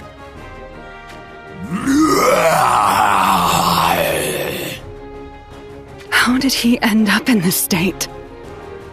This is Sadali's doing. Huh? He convinced King Moraga to wear magic armor. Magic armor? Now King Moraga is no longer human. He has no shred of humanity left within him. So basically, everyone, what's going to prepare be yourselves. On the next scene? Right. We're going to face This is an exciting turn of Moraga events. in his Let's go. monstrous serpent form. And boy, quite the monstrosity. I would have thought that someone so bloodthirsty as a barbarian would turn himself into that thing. So let's go. It's time for the scene 3, and this time we're going to pick up let's see which units. Let's try these ones and let them fight for themselves. She should pick up a gun, I think. Yeah, that will do. Well, it's not like Medusa, actually. It's much worse than Medusa, trust me. Much worse. Okay, so, let's go. Time to go. This is the first battle of the new scene. Cutscene. Leonis.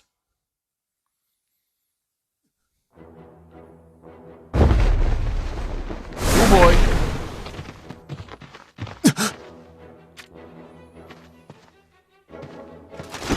Are you alright?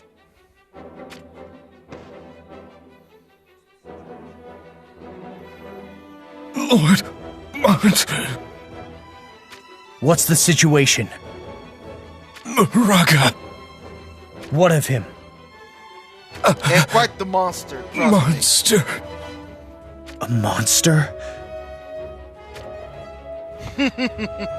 What could he mean by that? I haven't a clue. Himself? Has he employed monsters in his invasion of Leonis? Or could he mean... You have something in mind? Sadali gave Moraga some sort of magic armor. Magic armor? He gifted the same magic armor to us when forming an alliance with Fennis. Normally we would not accept such a suspicious gift, but one of the soldiers did try it on, and he began lashing out violently, not unlike how a monster would. You can't be serious. Just what kind of magic was in that armor? We asked Sadali straight away. And what was his answer? Oh boy. That is what happens when someone lacking strength wears the armor, he said. It appeared to convert rage into power, a contrivance which we of Horn had no need for. We decided to get rid of it. I see. So Moraga could also be wearing that armor. It is most certainly plausible. When the soldier began acting like a monster, it took the collective efforts of Solidus and Nitor to bring him down. For just one soldier? I fear for our comrades. Let us hurry and join with the others. Should consider like Yes, a major that boss sounds fight. like a good idea. Okay, so battle time, I think. Yes, battle time against the soldiers of Fennis. So this All is right our then. foe? Here we Let's go. go, girls. Pinpoint! I'll do away with these enemy forces. Let's go! Well then, shall we begin? Double KO. Here you go!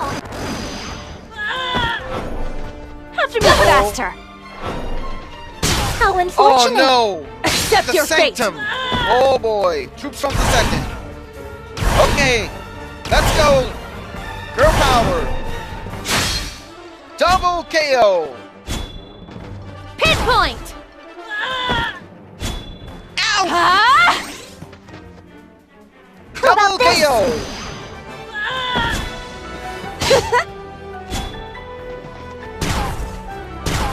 Oh, a time mage. But he's done. Here you go! Victory is ours. Well done, girls. Pinpoint! Not bad, not bad. Although this is just like my second team. Yeah! If I would go for my strongest team, then It seems this we've would be won. a joke. Actually, ooh boy! Speaking of bosses, we have a new boss here because of the raid. But that's not the purpose for the video. Let's continue with the story mode.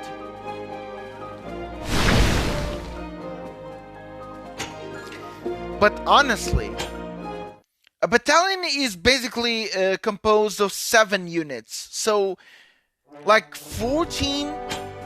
So, according to King Rob, he said that for them to take down one soldier who was wearing that magic armor, he needed the combined force of 14 people to take down one. 14 people to take down one. Now that is ouch.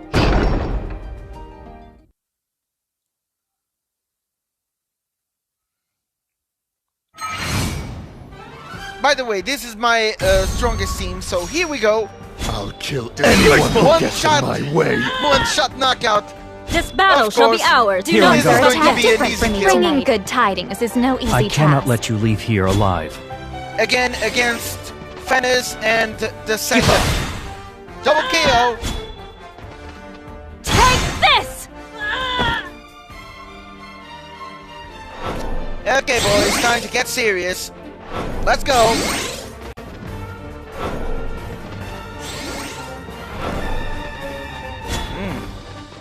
Try this! Ooh! Now that was a powerful hit.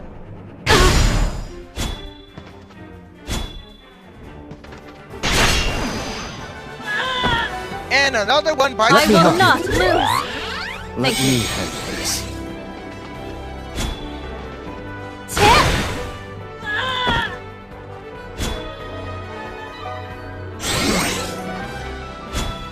Good. Okay, we have a gunner, a time mage. No, not a time mage. A healer. I will Steady now. not lose! All according to Bad. calculation. Double KO. Now you stand out. Another one bites the dust. Get up! I can't hold back. Down he goes. Take this! Oh! Now that was awesome. Okay, guys, so what you just saw was the ability from Ramu. Ramu is one of the Disgraceful! one of the very powerful aspers, which are Enemies spirits, successfully suppressed. which once summoned into the battlefield, they can deal quite some damage. And Ramu is an Asper who controls lightning. And I'm going to turn on the animations because I turned it off the animations for some reason. But I'm going to turn back on so that if there is an Asper summoning, you can see how it looks like in the battlefield. And we have another battle against the Sanctum. Oh, but these ones are stronger than the previous one. I'll kill anyone who gets Good thing that I managed to send my best units, so here we go. This battle shall be ours.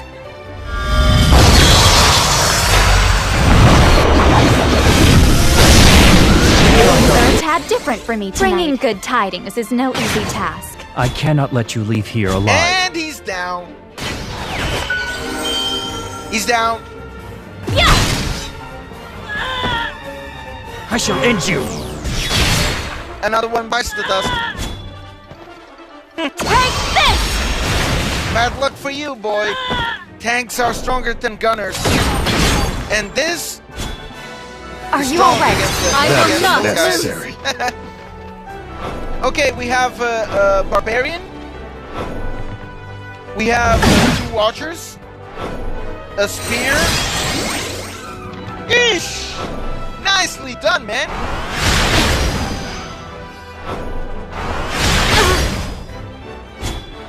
And that guy's down.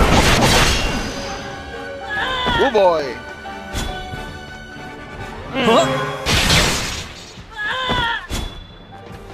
Disgraceful!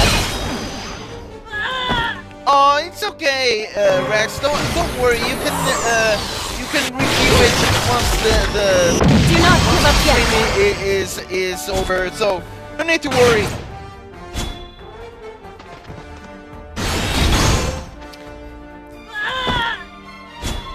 Ooh. Oh, you're so done for. Because Let if me help Boon's turn gets his turns faster than him, which he does, yeah, this is what happens. Take this! If he survives, he really knocks out the enemy like in one shot. Things are a tad different This for me is why tonight. I say that he's powerful. Because he can one shot out of units. And when they are together, you don't want to mess with that guy. You don't want to mess. Okay, so let us continue with the battles and see if there is another cutscene.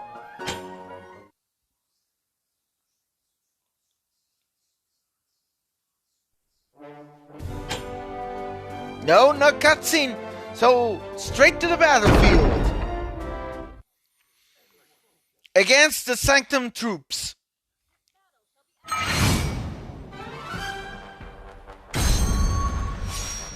I'll kill anyone who gets in my way.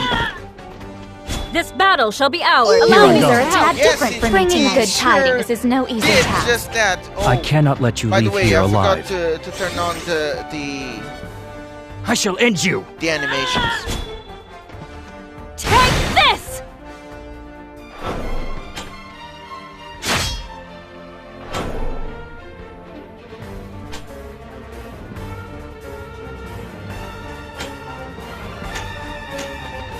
Ooh. Pull yourself together. That is unnecessary. Your help is appreciated. Oh my, we have a time mate. That's not good. We have to take him down.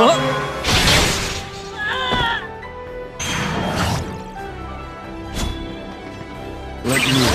Thank you. He's done for. Do not give My up yet. power overflows. Ooh. Oh no. This is bad. We have 2 samurais. 2 samurais and 2 spearmen. Oh, well, one of them is down. There she goes. Let me help you. I will not lose. KO! This All is according the to reason calculations. why Bruce's turn is so powerful. He can just one hit. He can just KO everyone like it was nothing. This is it for you. The natural. Oh yeah, another boss. Yes, indeed. That's why I said that the guy, even on the storyline, like on the story mode, even the storyteller is not lying. Like, he is a monster. Like, he has a lot of power, like, in that armor. And just like King Rob said, being fueled by rage and hatred, there you go. This is the reason why Runestern as a unit is a very powerful unit in this game.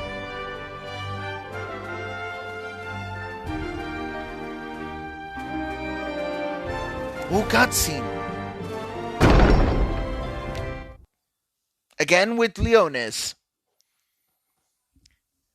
Oh, woman! You sure know how to take them down.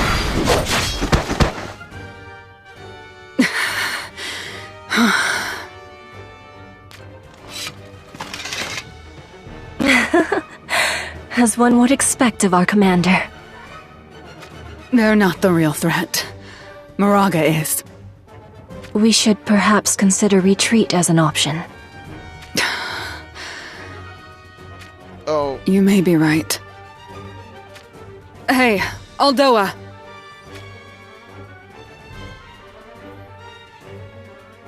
You said so yourself. That Moraga was no longer human. So, what do you intend to do? What are you implying? No matter if you win or lose here, at this rate, there's no future left for Fennis. There's no getting through to that thing anymore. If we don't defeat him, the next person he'll devour is... I know that. I do. But even so, what can I do? Should I kill King Moraga to protect Fennis? I could never do that. You cannot mean... You would let Moraga... If King Moraga wishes to devour me, then so be it. Woman, I really don't not understand say such a your thing. logic. You would not understand.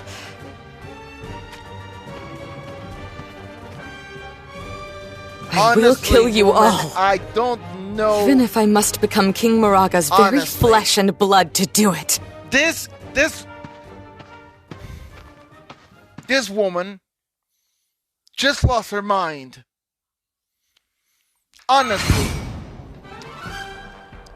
Honestly, crazy. Anyone who gets in my way. Okay, let's go. Bringing good tidings is no Battle easy time. task. It's against the This Sanctum battle shall and be the Fennis ours. once more. Allow That me is to help. unnecessary.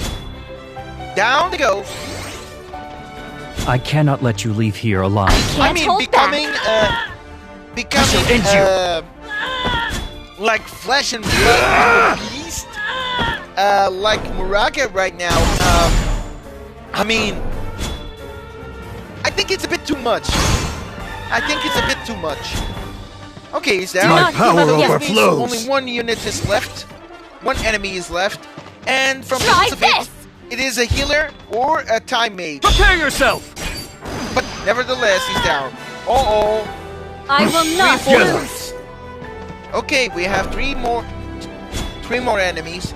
Take this! A healer and 2 barbarians. One is down. Let's go for the other. Oh boy. That guy is down. Take this! Ooh. What is he? All according to calculation. Give up. Oh! Oh man, I forgot that I didn't have the animation on. Let me handle this. Ash. Well, Here Allow I me go. to help. nevertheless, rank up! We are on a new rank! Hooray! We did well.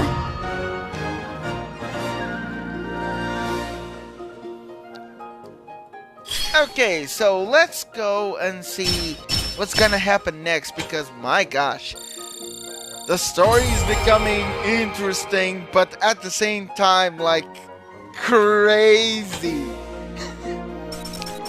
A lot crazy.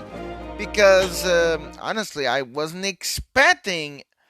I wasn't expecting Uldoa to... I mean, one thing is being loyal to the king. Another thing is being completely insane. Because the guy is no longer a human. Uh-oh, cutscene. Ooh!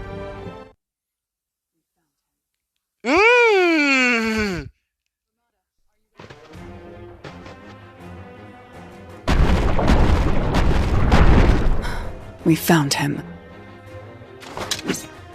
Ramada, are you ready? Here it comes. Yes.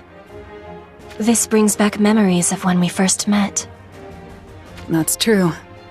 It was sort of like this. Back then. You were prepared to die, were you not?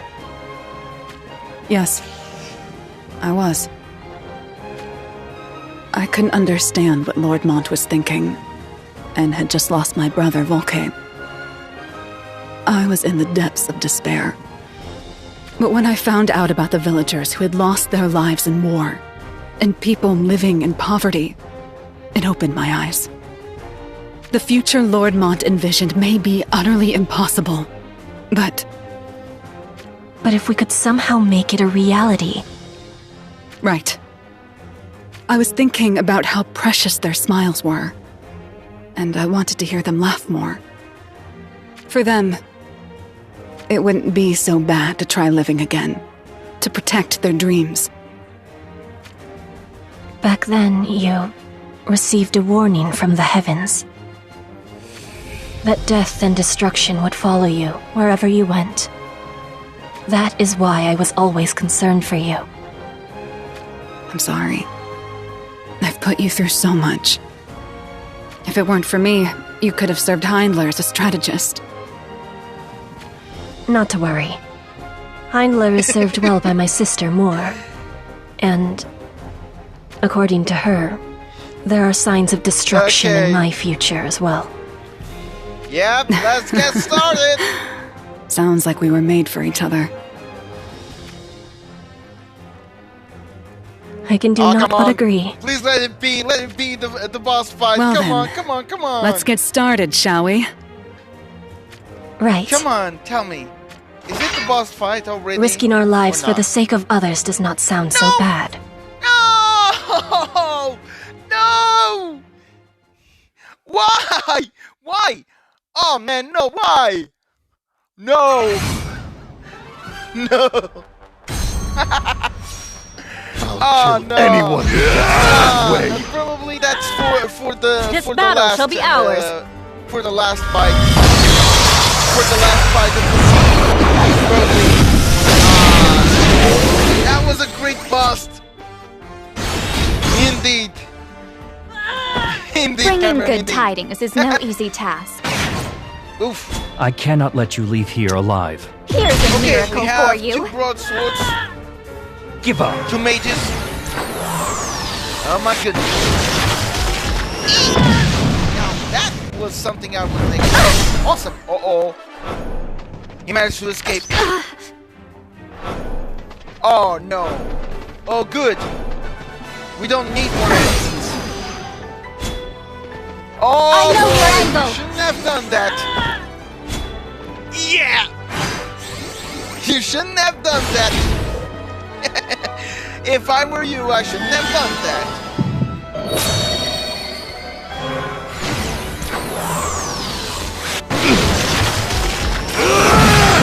Down he goes. Take this! Are you alright? I will not lose! Oh well. Do not give up yet! That is unnecessary. Your help is appreciated. I shall end you!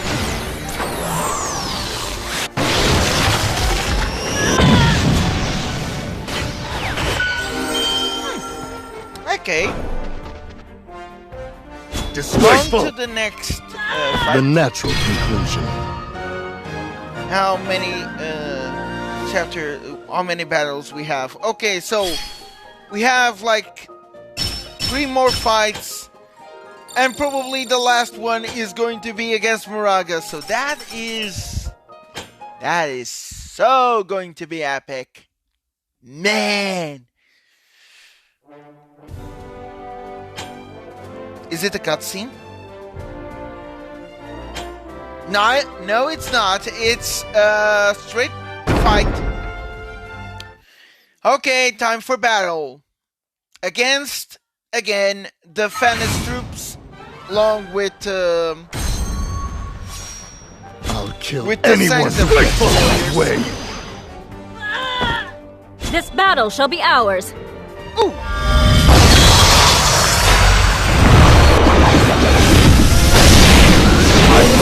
Different for me tonight. Bringing good tidings is no easy task. And you're out. I cannot let you leave here alive. My own unit would attack my spearman, or maybe my spearwoman. Oh, I shall end you. Too slow. She better heal and fast. Oh, she's able to survive. Uh-oh.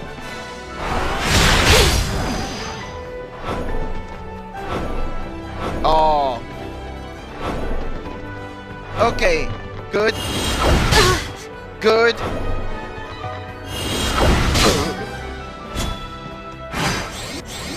Yeah. You two are so done. Yep. Aha! This time you didn't escape. These fights are now getting a little tougher, but that's because we're close to the final of the chapter. So it is. Do not give up yet. That is unnecessary. Disgraceful. Give up. Plus, the Incendium troops are really tough. They're not so easy to beat, but they're no match for my warriors now.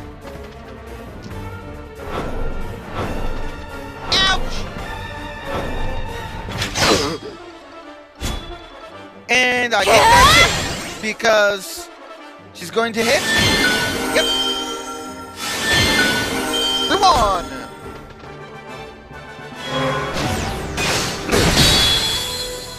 Steady now. Disgraceful. Okay, time for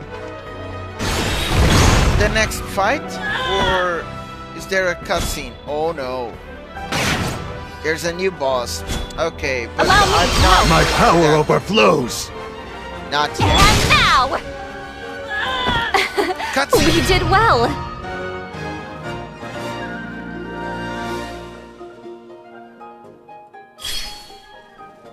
Oh no.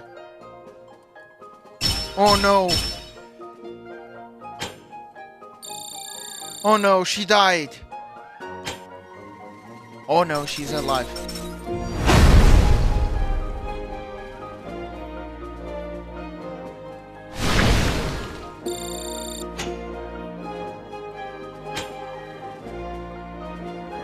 But she's badly wounded.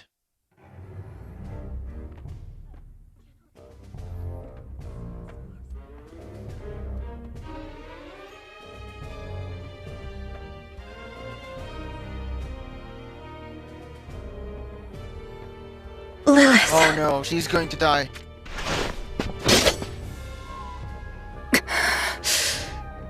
There's nothing to fear. Even in death, I will be by your side.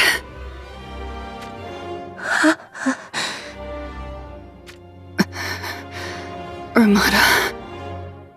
I cannot see the stars. Not just the stars. I can see nothing at all. Are you? Ramada. But yes, it is. I can hear your voice. It touches me. Yo. Deep in my heart. Ramada, lend me your strength. Grant me the strength to stop him! Whoa! I will stop him! Huh? That voice. No! Awesome! It's madness! Lilith! Please, retreat and take Ramada somewhere safe!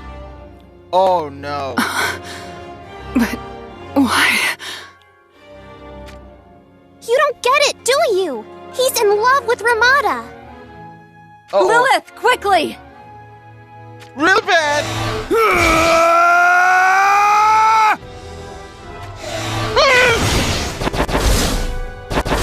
My God!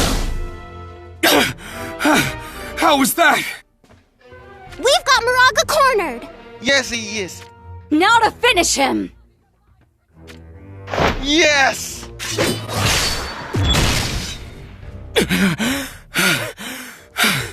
Really? He's laughing. That's not all. His wounds are healing. Yo! Why you? Stay where you are. Oh, you Bird. This is bad. The light.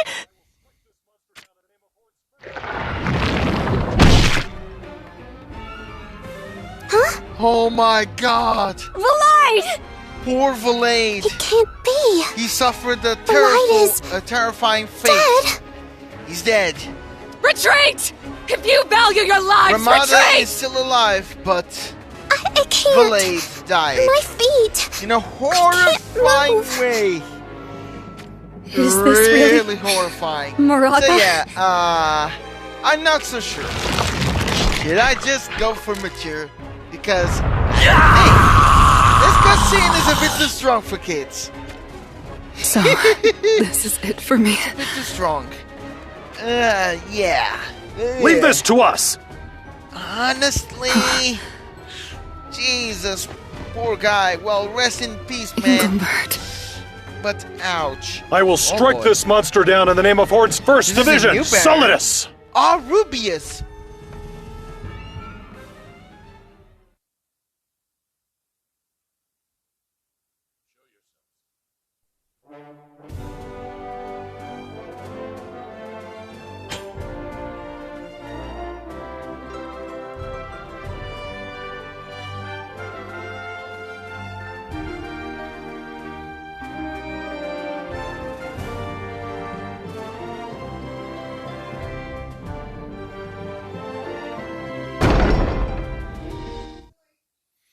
Oh yeah, Marguerite died.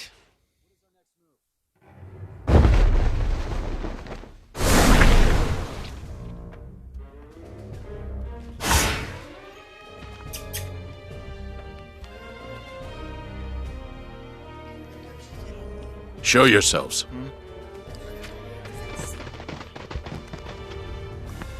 It's all been tidied up so neatly. You'd almost think there'd never been a battle here at all. However, the smell of blood still hangs in the air. I promise, I will do all I can to ensure you did not die in vain. Lord Vadim, what is our next move? We rescue Victora and Loartha. Both are very skilled. I doubt even Kuri could kill them so easily. In that case, should we head into the dungeon? Yeah, King Kuri killed his sister. With any luck, the first Sword of Horn, Schutzelt, awaits us there too. With him on our side, we would stand a chance of defeating Kuri. So this fight we would more than just stand a chance. And not only with him. Wozet's castle. What do you mean? So right now we're helping. I've kept quiet about it until now. But Sergius and I are old friends. King Kuri's Sergius? forces. Of Wozet's 1st Division, Akito? And this means very that same. we're not only helping Once he Vadim, moves but out, also our we're victory helping is Glaciella as guaranteed. well, dethroning King Kuri. Let's move out. From the Once we from reach the throne dungeon, of, Quarry's Wotv, head is as good as ours. Yes, sir. Its symbol are the wolf, the white wolves.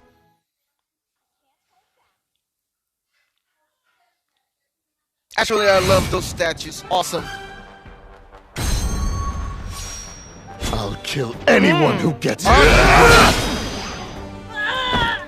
Bringing good tidings And is no also a easy gunner. task. This battle shall be ours. And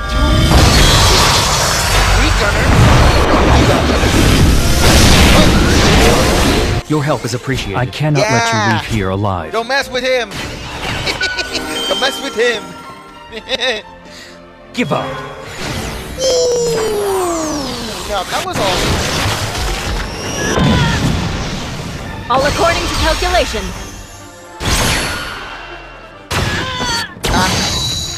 Too bad for you, man. Oh, you're lucky.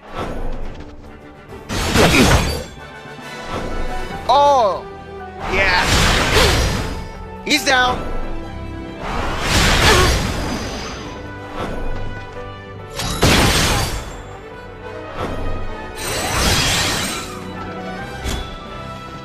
Okay, question clear. Quest clear. We managed to help Vadim and Glaciella taking down. Are you all right? But let's see if that was enough to give Lord Vadim the upper hand in dethroning King Kuri and get his revenge.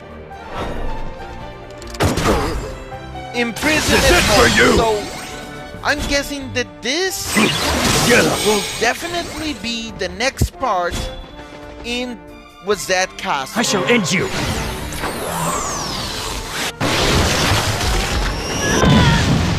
Cutscene.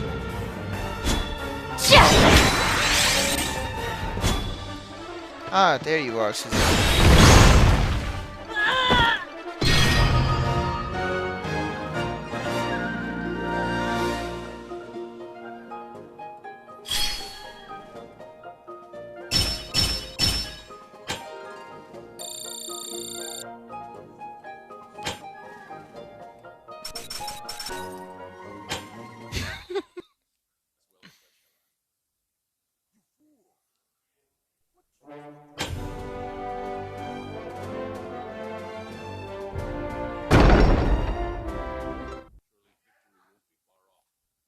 So true. He's a powerful warrior. Who? Schutzelt, I presume. We've come to help you. These people fought with Glaciella in the rebellion against Kuri. They are called Rubius. I am Vadim, of said Rubius. What of the others?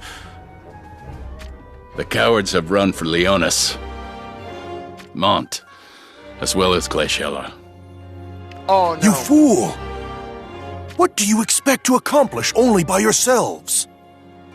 That's why we've come to rescue you. With you on our side, surely victory won't be far off. Oh no, it's Victoria! Wait just a moment. We'll have you free in no time. And water. Cayenne. Unlock the cell. Cayenne! I refuse. Oh, it's no use. What do you mean? He's a coward. He has no desire to be free. He remains in a cage of his own making. Use life oxes. Lord Vadim, someone is approaching! Ah.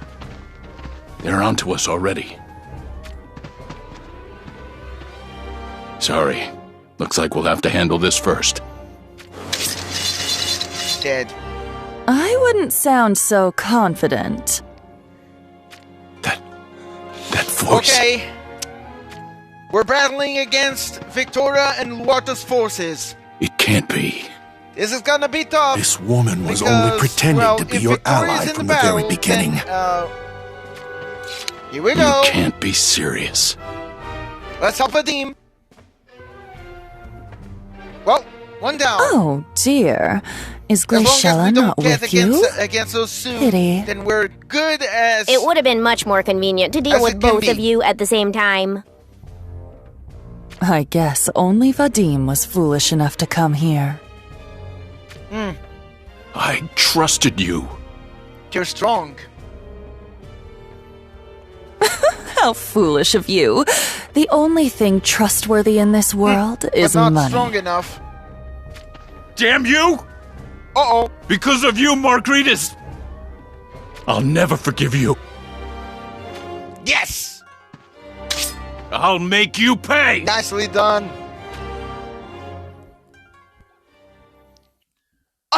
Oh, nice. Okay, special time. There you go. I'll kill Awesome. anyone who gets it. This is it for you! That's what I call This battle shall be ours. Limit break. Really? When I hit the guy, I don't It's recommend a that. different for me tonight. Bringing good You're tidings is talking no about easy task. Moonstern I cannot let you dangerous. leave here alive. for some reason. For a very good reason. Give up. Okay. Now for the last fight. Let's hope it's against Moraga because, boy, that would be so epic. Against the serpent, that would be an awesome fight. Too slow, Okay, low. path of two friends. Two friends. Okay, let's see what we got here. Make a chain of two.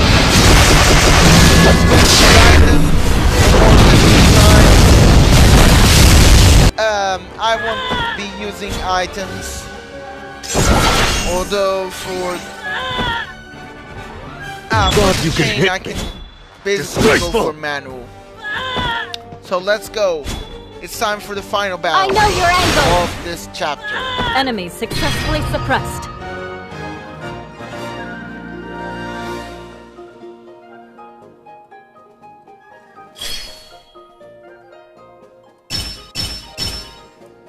It's battle time, and it's not the serpent. I am so sad. Why they didn't allow us to have that final fight? Oh no. It was supposed to be that fight. But sadly, they just didn't allow us. We're still fighting in the castle. Was that castle? So sadly we don't have that. Oh my goodness. I feel so bad. Okay, so let's push her onwards and give these gentlemen what they want.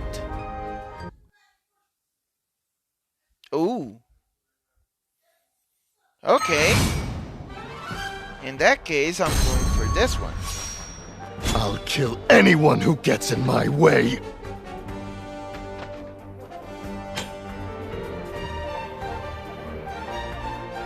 Well, you're going to first need to be faster.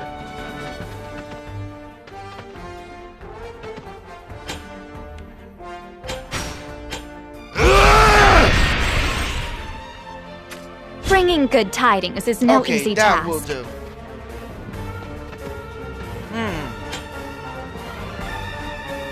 One of them managed to escape.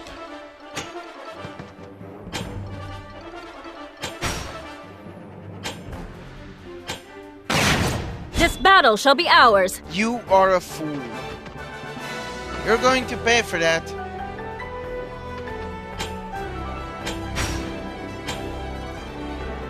This will deal with. And I this cannot one as let you well. leave here alive.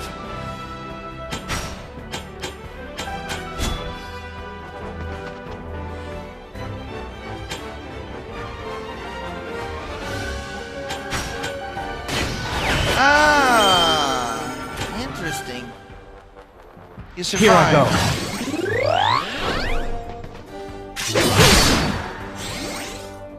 Here's a miracle for you.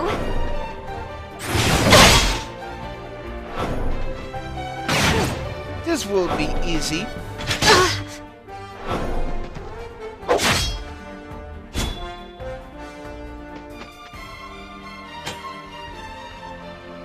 Now, where is... For the chain? Mission accomplished.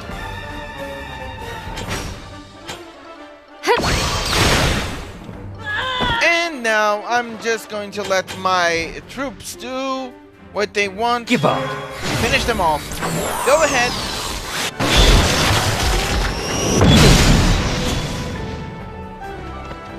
Oh. I wasn't expecting that. Clever. Really clever.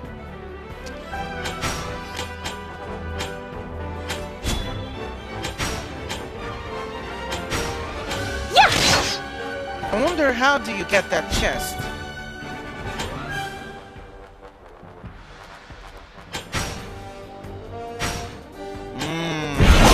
This is interesting. Here comes the limit break. And one of them got paralyzed. Oh, I see.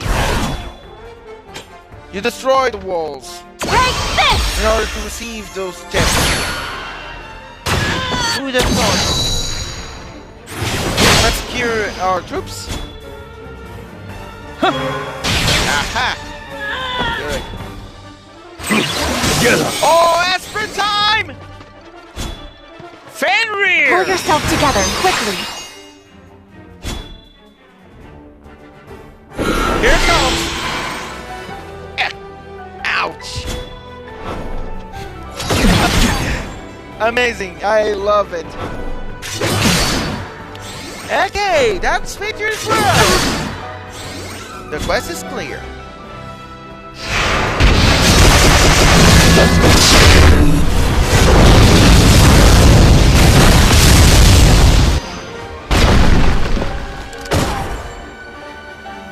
Now let's see what happened. Meet your end!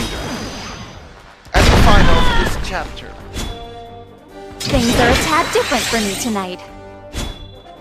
Do not give up yet. That is unnecessary. Your help is appreciated.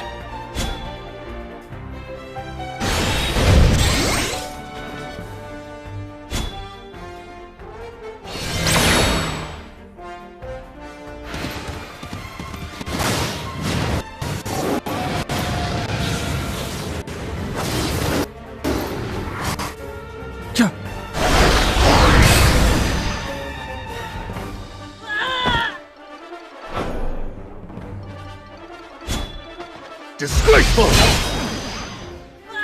The natural conclusion.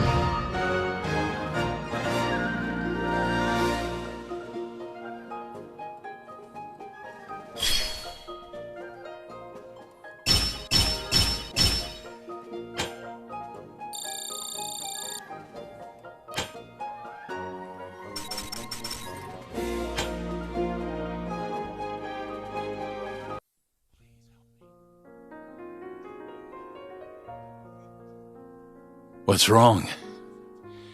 You're the only two left. Well, well, you're not half bad. Indeed. Appearances really can be deceiving. So, Vadim, what would you Oh my say gosh. if we wanted to join forces with Rubius again?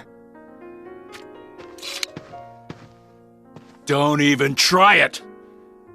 I will never forgive you! Is that so? Why? Well, I guess there's no other way around it. You... Sergius! You slack foxes. We heard something interesting, that the two Back of you to were Leonis. childhood friends. Huh. Fire. Yet you went down different paths. Indeed, Mont. I wonder how your goals in life have changed in that time. Sergius, please help me. With you and Akito, we can defeat Kuri. We can change Wizette together. I don't agree. Huh? How could you say that, Sergius? You despise Kuri.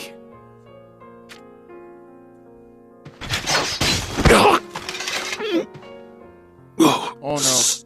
Sergius. Thank you, Sergius. Oh my god, he just... With this... There's no going back, Sergius. Woo.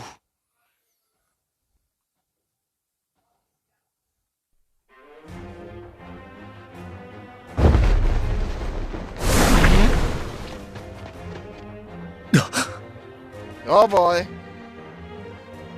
That's...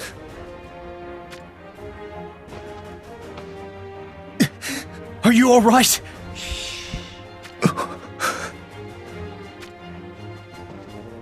Lilith, Ramada, where is everyone?